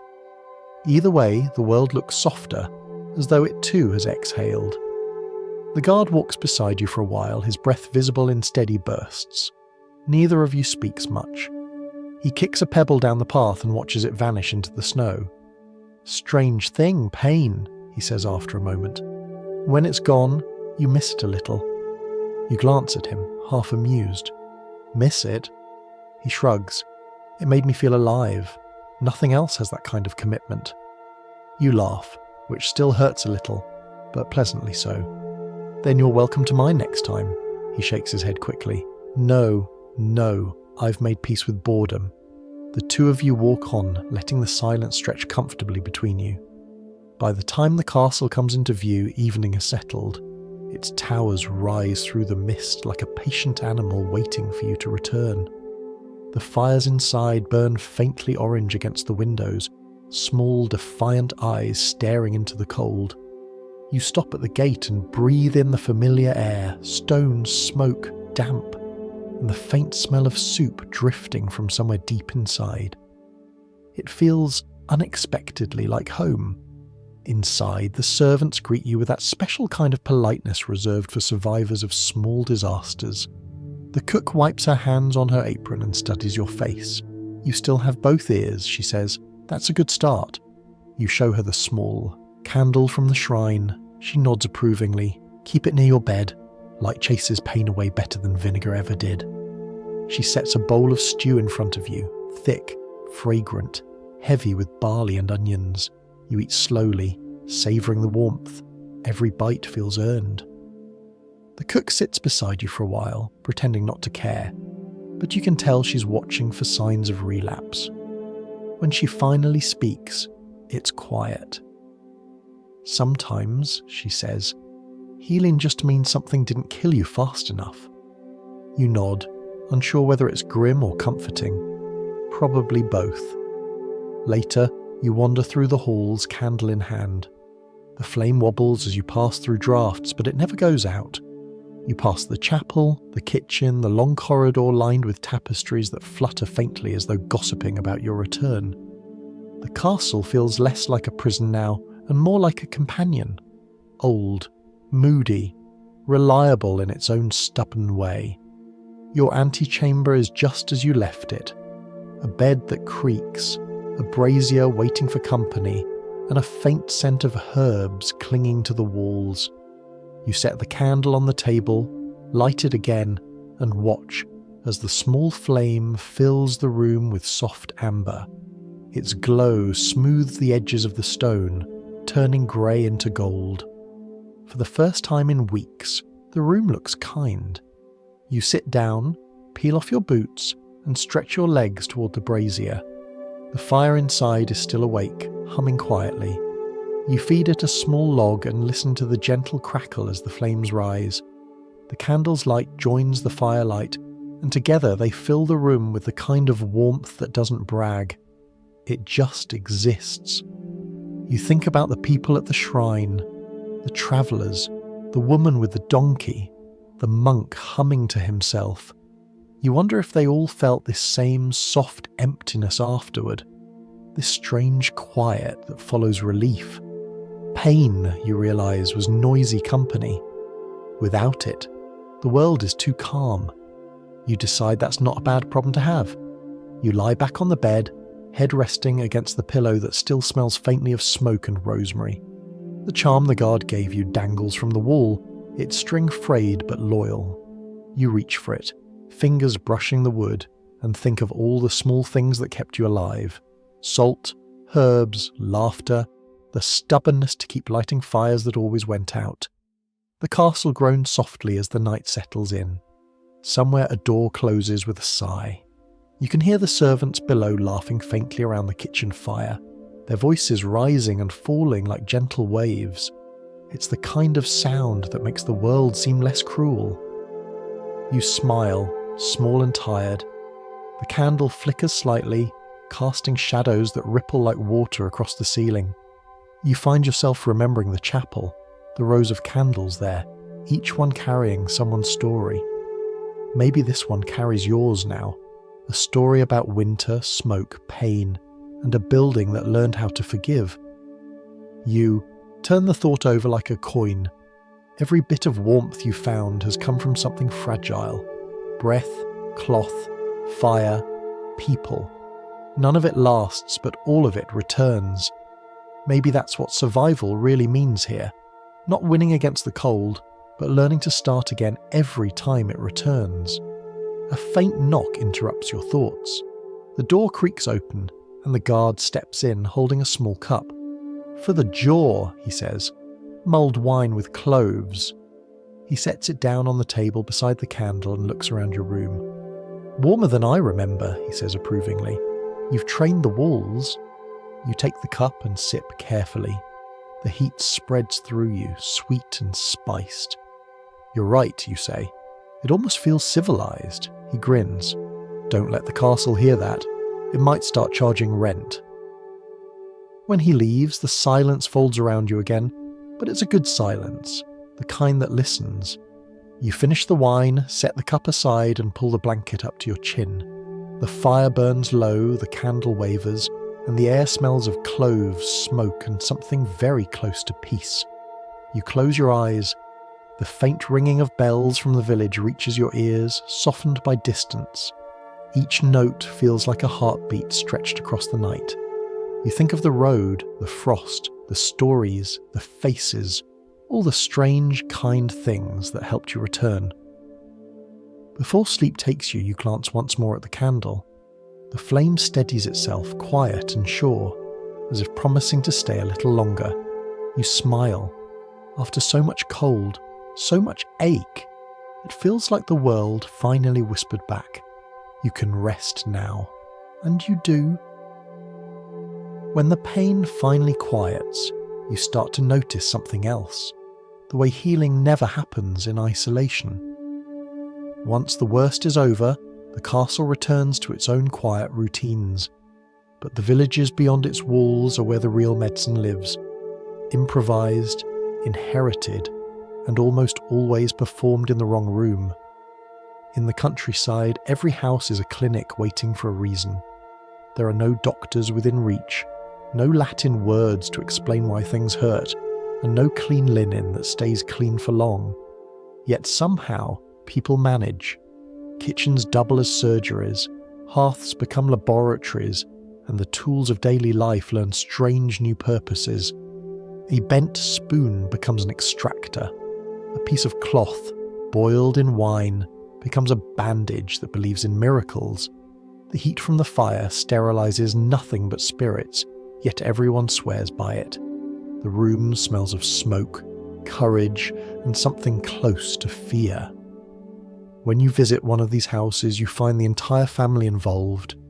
The The mother steadies the patient's head, the aunt holds the lamp, the father paces near the door, muttering advice that no one needs. The patient, usually a child, sits wide-eyed in the centre of it all, learning too early what pain sounds like. Someone pours wine into a wooden cup, not to drink but to share around. Anesthesia by courage, sterilization by hope. The neighbour arrives with a prayer, and the blacksmith lends his pliers. That's the village version of a house call. The tools are wiped on a rag that used to be a curtain. The child's face is pale, but the room is steady. Outside, the wind hums across the roof.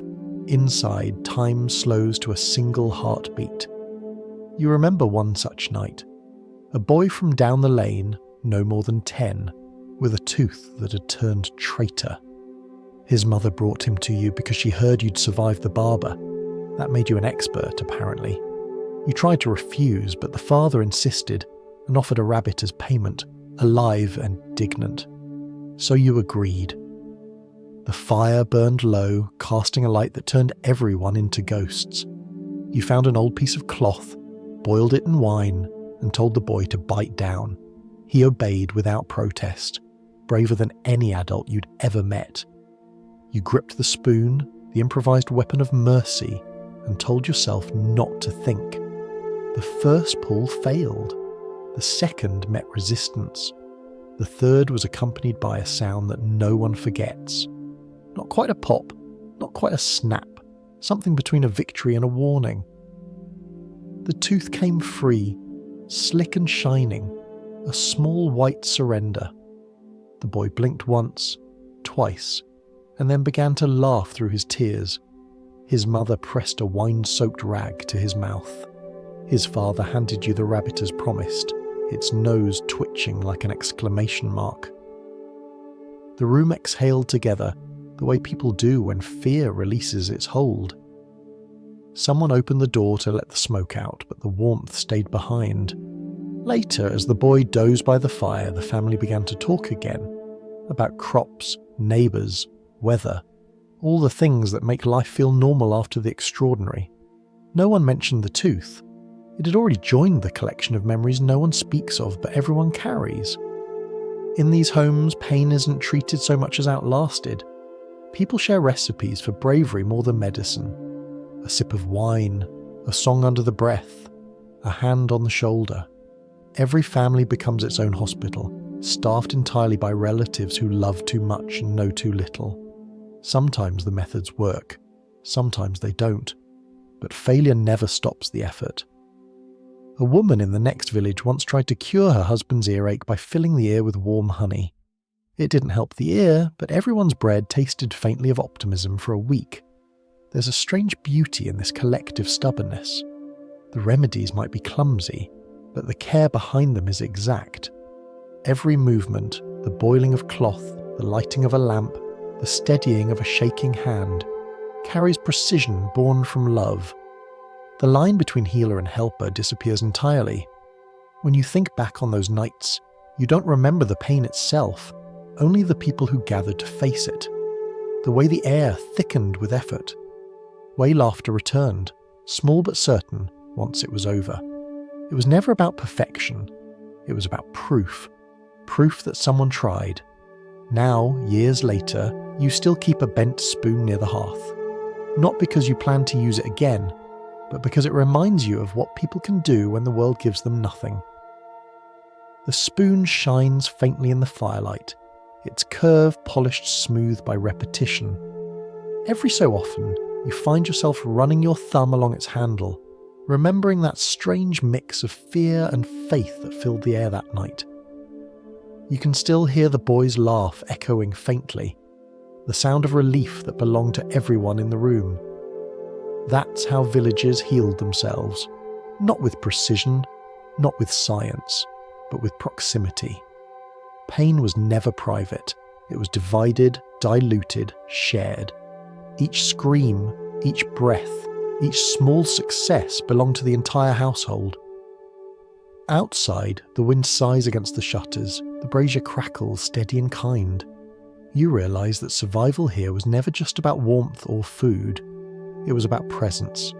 Someone to hold the lamp, someone to steady the chair, someone to say, "You can do it," even when both of you knew that wasn't true. You take another look at the spoon, now resting quietly beside the fire. The metal catches the light, glowing just enough to suggest life. You smile to yourself. For all its flaws, it once held courage. And courage, you think, is the one medicine no one ever runs out of. You lean back, listening to the castle breathe around you. The familiar mixture of groans, draughts, and distant laughter. Somewhere downstairs, the cook is probably boiling cloth for another patient, another story. The rhythm continues, as it always has. And you, sitting beside your small fire, understand the secret that kept generations alive. The world might not heal you, but the people beside you will try. That's almost the same thing. There's a strange moment after pain leaves when you start missing the excuses it gave you. The quiet feels too clean, like the air after a storm that no one knows how to fill. That's when people begin reaching for charms, not because they work exactly, but because they make meaning visible. You can't always hold faith, but you can wear it. In the villages, protection becomes decoration. Around every neck hangs a solution. A small cross cut from bone, a string of dried herbs, a polished stone that looks wise if you squint. Mothers tie sprigs of rosemary around their children's wrists, whispering that the scent keeps illness away. Men hang tiny silver discs near their chests, convinced that metal frightens invisible things. You find it oddly beautiful, the way belief becomes jewellery, courage as an accessory, hope braided into fabric. Some even wear teeth, usually animal, occasionally human. The blacksmith's wife wears a wolf's fang on a leather cord. She says it keeps toothache away because the animal that bit with such confidence would never suffer from hesitation. You don't argue. Confidence like that deserves to be believed in. Children imitate their parents. You see them threading tiny wooden teeth they carve themselves, smiling as they hang them proudly. One child asks you to carve one for him, saying he wants a charm that looks happy, not scary. You oblige, whittling a small smiling tooth from an old piece of oak. When you hand it to him, he studies it with solemn pride, then declares it magic. You don't correct him. A child's declaration is a kind of spell anyway. The more you notice, the more you see charms everywhere. The cook has one pinned to her apron, a tiny pouch of salt and hair. The guard keeps a silver coin in his boot, to keep the cold from learning his name. The old man who mends tools wears a feather on his hat for luck, though the feather has seen more weather than most saints. Every object here has learned double duty. It's both tool and talisman. One evening, sitting by the fire, you watch the flickering shadows cast by these small ornaments. Each one catches the light differently. Silver flashing briefly, herbs swaying like sighs, beads glinting in rhythm with laughter. The room looks like it's breathing. You realise the line between superstition and beauty has never been strict. Both are ways of staying warm. Your own collection grows slowly, a strip of linen tied around your wrist, faintly scented with rosemary. A carved tooth hanging near the bedpost, still grinning in the candlelight. A small pebble you found near the chapel that fits perfectly in your palm. You keep it there during storms, pretending it steadies the house. Maybe it does. Maybe everything that makes you feel steadier deserves to be called magic. The guard stops by one night while you're carving another charm. This one shaped like a heart, though it ends up looking more like a potato. He watches for a while, then says, "You'd make a good apothecary if you believed less in reason." You smile. "I believe in people," you reply. He nods. "That's the most dangerous kind of magic." The wind howls outside, threading through the shutters like a restless spirit. The guard adjusts the small charm on his wrist, a braided cord with a single silver bead, and mutters something about keeping the cold polite. You ask if it works. He grins. "So far, I'm still here." It's not proof, but it's enough. You think about the wolf's tooth again. The image lingers, a predator's strength borrowed by people who spend their lives enduring. The villagers call it wearing courage. You imagine how different the world might feel if bravery really could be worn, if fear had to stand politely outside the door while you tied your amulet in place. Sometimes these charms are buried with their owners, tucked under collars or slipped into palms. You've helped with burials before. You've seen how gently people handle these tiny protections. It's not sadness exactly, it's continuity. As if saying, you fought well, take your tools with you. Even death respects good craftsmanship. You remember once seeing a trader arrive from the coast, his cloak heavy with trinkets from distant towns. He sold seashells to farmers who had never seen the sea, promising that the ocean's patience would guard their homes. You bought one yourself, not because you believed him, but because the shell made a pleasant sound when you held it near your ear. Like a memory of somewhere warmer. That's how faith works here. Practical, portable, slightly musical. A necklace against infection. A pouch against loneliness. A shell that sounds like forgiveness. The logic doesn't matter, the comfort does. As winter deepens, the castle grows quieter. Fewer visitors, more prayers. People spend longer hours near fires, fingers tracing charms, lips moving softly through familiar words. You watch them sometimes, the way they hold their beliefs with such care, as though faith were fragile glass that must be warmed before it shatters. One evening, while the fire hums low, you take the small carved tooth from the shelf and turn it over in your hands. Its surface is smooth now from touch. You tie it around your wrist with a thread pulled from your blanket. It dangles there, silly and small, but somehow reassuring. A reminder that pain, once survived, can become an ornament. Outside, the wind presses against the walls. The candle trembles but doesn't go out. You close your eyes and imagine all the charms in all the houses of the valley, glittering, clinking, whispering in the dark. 1,000 small declarations of defiance against the cold, against chance, against silence itself. You think about the wolf again, how its tooth became protection, how people borrowed its fearlessness because they couldn't grow their own, and you understand something simple and grand. Superstition is just the language of wanting to live. You blow out the candle and lie back. The tooth charm taps softly against your wrist, a faint heartbeat outside your own. The room smells faintly of smoke, resin, and rosemary. You smile in the dark, realizing that, in the end, courage may not be wearable in every size, but it fits just fine tonight. By spring, the snow begins to melt in slow motion, and the world smells faintly of damp hay and ambition. The pain in your jaw has long faded, but the stories it left behind have taken on lives of their own. Somehow, every village within a half-day's walk now knows about your tooth. In some versions, you extracted it yourself using a glowing poker and divine guidance. In others, you fainted twice and came back speaking fluent Latin. No one agrees on the details, but no one seems to mind. That's the thing about stories here. They heal faster than wounds. Market days arrive again, those noisy holidays of survival where the serious work of buying grain and gossip takes place side by side. The square fills with voices, smoke, and the smell of roasted things that once had feathers. People barter for cloth, herbs, horseshoes, and hope. Somewhere near the centre, a barber-surgeon sets up his stall, and the crowd gathers like moths to the sound of metal. His table looks like a magician's stage. Laid out neatly are the tools of persuasion. Long tongs, curved hooks, a cup of wine, and a cloth that looks only slightly alarmed. He wears a leather apron, part butcher, part priest. The sign above him reads teeth, tumours and temperaments. You have to admire the confidence. People come not just for help, but for spectacle. Pain, when public, becomes theatre. The barber greets each new patient with a voice that suggests reassurance and salesmanship are the same thing.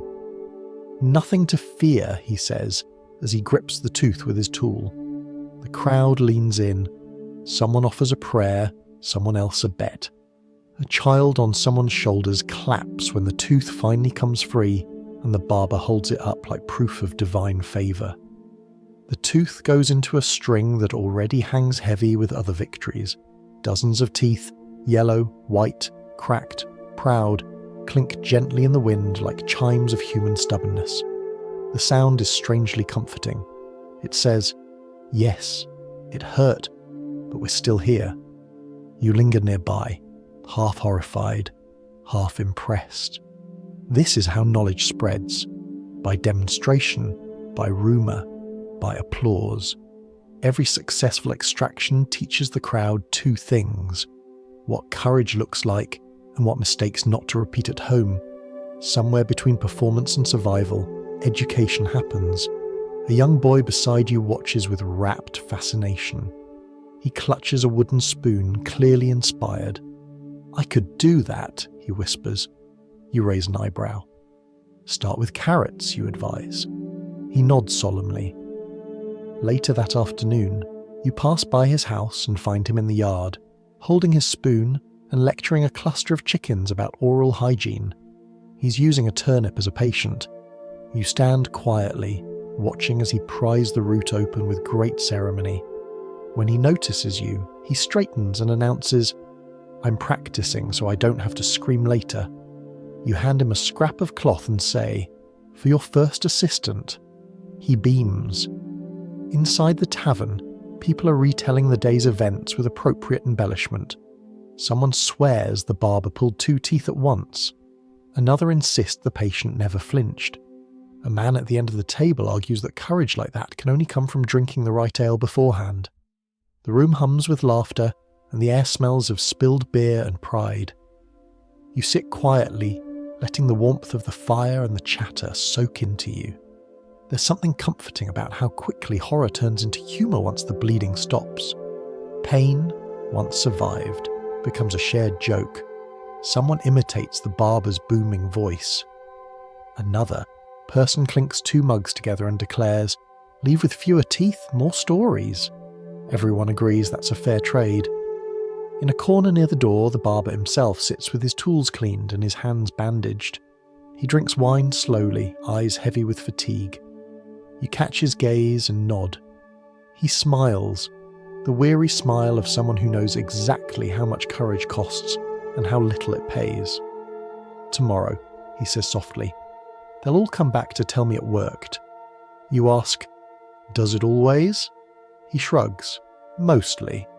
But they always thank me anyway." That night the square empties. The fires burn low, leaving behind the smell of smoke and iron. A few teeth still hang outside the stall, clicking gently in the wind.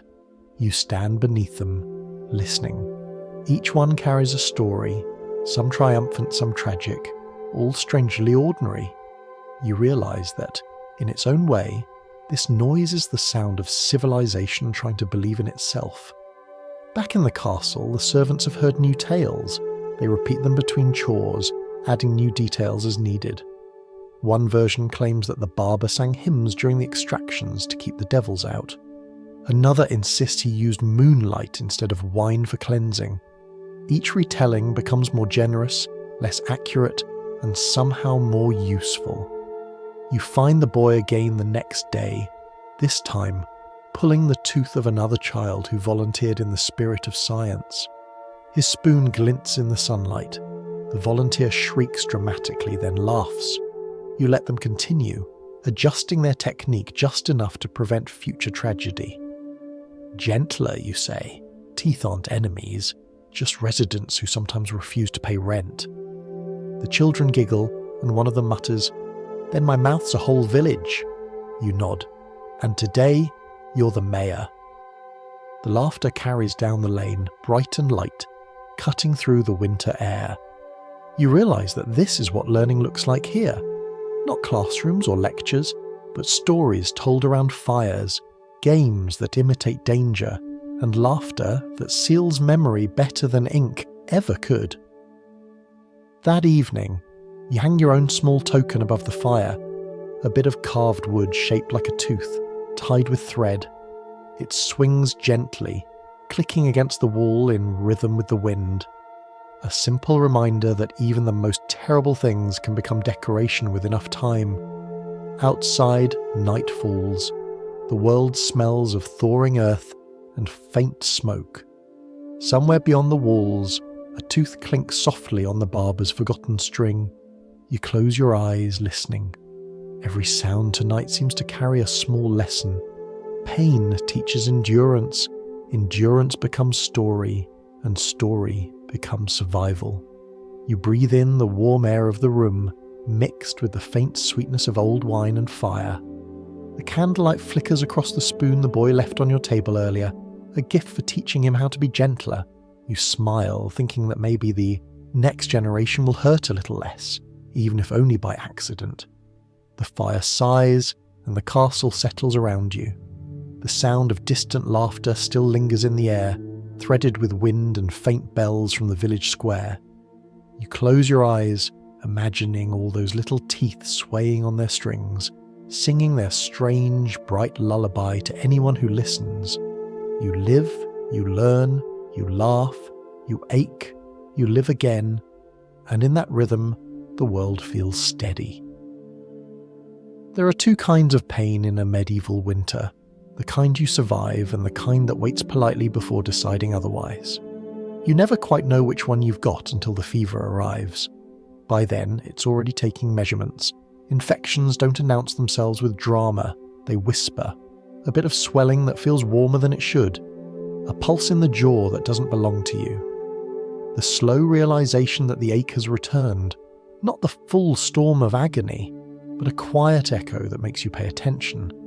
It's the body's way of reminding you that victory in this age always comes with a clause. You notice it one evening by the fire. A small throb beneath the skin, not yet urgent but too persistent to ignore. You press a finger to the spot and feel heat blooming under the surface. Not the kind you wanted. You tell yourself it's nothing, just the body misremembering pain. But the warmth grows, patient and deliberate. The castle air feels colder by comparison, as though mocking your optimism.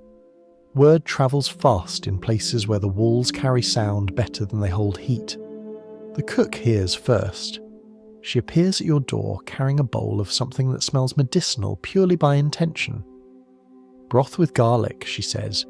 If it doesn't cure you, it'll at least make you unpopular with demons. You drink obediently, wincing at the taste but grateful for her belief in flavour-based miracles. By morning, the fever has joined the conversation. You wake sweating, head pounding, heart thudding like a drum that forgot the rhythm. The air feels thick.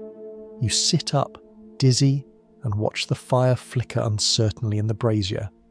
Outside, snow drifts past the window slit, slow, silent, and smug. The guard finds you later, pale and listing like a candle in a draught. He insists you see the apothecary. You resist because that's what pride is for. He ignores you because that's what friends are for. The apothecary lives near the stables, where the air smells of herbs, straw, and a faint hint of despair. His door is always open, partly for ventilation, mostly for gossip. Inside, the walls are lined with jars, powders, petals, dried roots, and things that look suspiciously like optimism in various stages of decay. The apothecary himself is older than his shelves, wrapped in layers of wool and mild sarcasm. He studies your face for a long moment, then nods. Tooth? Yes. You nod. You pulled it? You nod again. He sighs. Good. Now you'll pull through. He mixes something in a small cup, a liquid the colour of regret, and hands it to you. Drink this, he says. It's mostly wine. The rest is whatever was near the wine. You drink. It burns, then cools. He places a damp cloth on your neck and mutters something that might be prayer or recipe. Sleep, he says. If you wake, you're winning. You wake, barely but enough.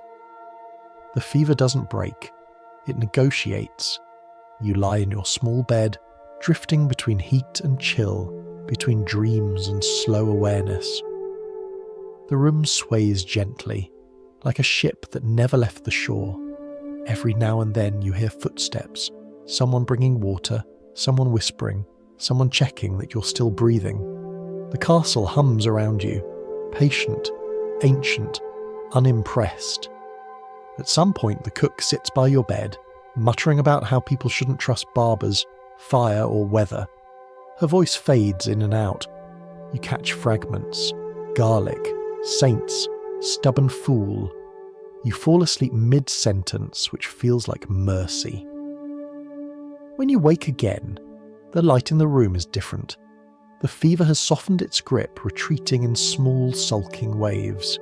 You breathe slowly, testing your lungs like a blacksmith tapping a cooled blade. The pain is gone, replaced by the fragile quiet that follows a storm. You touch your cheek, still sore but human again. The guard enters, holding a cup of water. "Still alive," he says cheerfully, as though it's a compliment. You nod weakly. "Apothecary said it was close," he continues. "Said you had too much fire inside. Told me to keep you cool. I told him the castle was handling that part." You laugh softly, which hurts, but only in the satisfying way. Later you shuffle to the hearth. The air smells of smoke and rosemary again. The cook glances up and pretends not to look relieved. "I knew the broth would work," she says. You decide not to mention the apothecary's contribution. Hope, after all, deserves its victories. You sit by the fire, wrapped in a blanket that still remembers other fevers. The warmth feels earned this time, not borrowed. You sip water, then a little wine, each swallow tasting like permission. Outside, the wind drifts through the courtyard, carrying the muffled laughter of people already moving on with their day. The apothecary stops by in the evening. He doesn't knock. He never does. He sets down a small pouch of herbs and says, "For the future, in case you forget the lesson." You thank him. "Which lesson?" you ask. He raises an eyebrow. "That surviving is a habit, not an accident." Then he leaves, muttering something about needing more wine. You stare at the fire, the same flame that once smoked and coughed but never quit. You realise that healing here isn't triumph, it's a draw. You never defeat illness or winter or hunger. You simply stay alive longer than they do. The castle creaks gently, its beams settling like old bones. The light from the fire dances across the walls, soft and amber. You pull the blanket closer and let the warmth settle over your skin.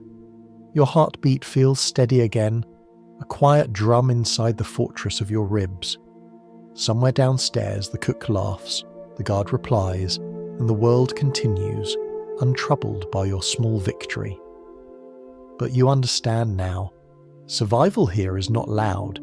It's a whisper, a nod, a hand that doesn't let go. You close your eyes and listen to the sounds of the night. Fire, footsteps, distant bells. The air is cool, the fever gone. You taste neither blood nor fear, only the faint sweetness of the herbs in your throat. Tomorrow you'll thank them all properly.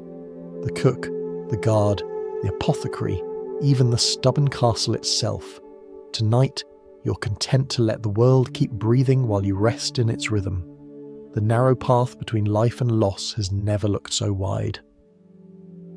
By the time winter begins to loosen its grip, you've learned that warmth has never really belonged to the fires. Fires help, yes, but they're temporary, bright, greedy and easily bored. True warmth hides elsewhere in quieter things. You feel it now as you wake in your small room, the breath of someone passing by the door, the muffled clatter from the kitchen below, the sigh of the castle as it stretches into another day. You sit up slowly, feeling your body remember health. The fever's shadow has faded. The air smells of ash and bread, two of life's most loyal perfumes. You wrap your blanket around your shoulders and watch the light creep across the stone floor, thin but golden, like a promise learning to speak. The cook calls you down for breakfast. She pretends it's an order, but her tone sounds suspiciously like concern. The kitchen is already alive, Steam rising, spoons clinking, voices tumbling over one another. The guard is there too, warming his hands by the fire and complaining about drafts with the enthusiasm of someone who secretly loves routine. "Still breathing?" he asks when he sees you. You nod. "Good," he says. The castle gets attached. You sit by the fire while the cook ladles out pottage thick enough to feel almost luxurious. The steam carries a smell of onions, barley and forgiveness. You eat slowly, tasting gratitude more than flavour. Around you, everyone moves with the rhythm of practiced survival. Wood brought in, dishes washed, laughter breaking the air like gentle percussion. You realise this is what warmth sounds like. Work done together. After the meal, you step outside into the courtyard. The snow has begun to melt, revealing mud that glistens like a confession. A few chickens wander through it, unconcerned philosophers of the thaw. The air still carries a bite, but it's the kind that wakes you rather than wounds you. Above, smoke drifts lazily from the kitchen chimney, curling into a sky that has stopped threatening. You walk slowly around the yard, noticing details you missed before, the faint green of moss returning to the stones, the drip of melted frost from the battlements, the footprints of someone who went out early and hasn't come back yet. Everything feels tentative but alive. At the far end of the courtyard, you find the guard mending a strap on his armour. He waves you over, then gestures toward a bench warmed by the noon sun. You sit together in companionable silence. For once, neither of you has advice to offer. After a while he says, "It's strange, isn't it? We build walls to keep the world out, then spend our days trying to bring warmth back in." You smile. "Maybe we just like difficult puzzles," he chuckles. Maybe, or maybe the warmth was never supposed to stay in one place. He's right, of course. You think of all the places it hides. The cook's steady hands, the apothecary's muttered jokes, the laughter of the servants downstairs, the quiet nods exchanged between people who've seen too many winters together. The castle has never been truly cold. It just stores its heat in people. Later, you return to your chamber. The little brazier glows faintly, faithful as ever. On the shelf sits the wooden tooth you carved, the rosemary charm, and the small pouch of herbs the apothecary left behind. Each object hums with memory, tiny fragments of warmth that once travelled through pain to reach you. You arrange them neatly, as though paying respect to your own history. Outside your door, you hear familiar sounds. The creak of footsteps, the murmur of a song half remembered, the clang of a bucket. Ordinary noises, but together they make a kind of lullaby. You lie down on your bed and listen. The fire sighs, the walls breathe, the castle hums softly like a giant asleep but still dreaming of its inhabitants. Evening arrives early, as it always does in stone buildings. You light the candle from the shrine one more time. Its flame is smaller now, but steadier. You place it near the brazier, where its reflection trembles on the metal. For a moment, you imagine that every flame in the castle, every hearth, candle and lantern, is part of one single fire, scattered into 1,000 small pieces so no one has to be cold alone. The cook knocks lightly before entering. She carries a bowl of stew and a loaf of bread, pretending it's purely professional. "Eat," she says. "The winter hasn't signed its surrender yet." You thank her. She looks around your room, noticing the trinkets on the shelf. "You've been collecting strange saints," she remarks. "One for every bad idea?" You laugh, careful not to spill the stew. "Exactly," you say. "I like to keep them where they can see what they've done." She snorts and leaves, muttering something about hopeless cases and good company. You eat slowly, the bread warm, the stew rich enough to make the evening feel kind. When you finish, you sit in silence, watching the candle's small flame. It flickers, bends, and rises again. Outside, the wind moves around the walls but doesn't enter. You realise that the cold no longer feels like an adversary, just a neighbour who occasionally knocks to make sure you're still paying attention. Later, the The guard passes by your door on his nightly round. He pauses, as he always does, to ask, "All quiet?" You answer, "For now." He smiles. "Good, let's keep it that way." His footsteps fade down the corridor, slow and steady. You picture him as another ember in the great chain of warmth, keeping the dark polite. When you finally lie down, the air in the room feels balanced, cool enough to breathe, warm enough to trust. You pull the blanket up and let your thoughts drift. The castle no longer feels like a collection of cold stones, it feels like a body. It has a pulse now, faint but steady, and you are part of it. You think about the strange arithmetic of this place. Fires fade, bodies tire, walls crumble, but warmth persists through hands, words, and small acts of defiance. It isn't stored in wood or stone. It travels between people, passed on like bread at a long table. Maybe that's what makes it last. The candle flickers one last time before steadying. You close your eyes. Somewhere in the distance, a door closes softly. A pot settles on a hearth, and two people laugh at something you can't quite hear. All the little sounds of life moving forward. You breathe out, slow and calm, and the room breathes with you. The castle, ancient and exhausted, hums its approval. You smile into the darkness, knowing the truth that every winter eventually teaches. Heat is borrowed, but kindness is permanent. You drift towards sleep between two kinds of warmth, the fire at your side and the memory of everyone who helped keep it lit.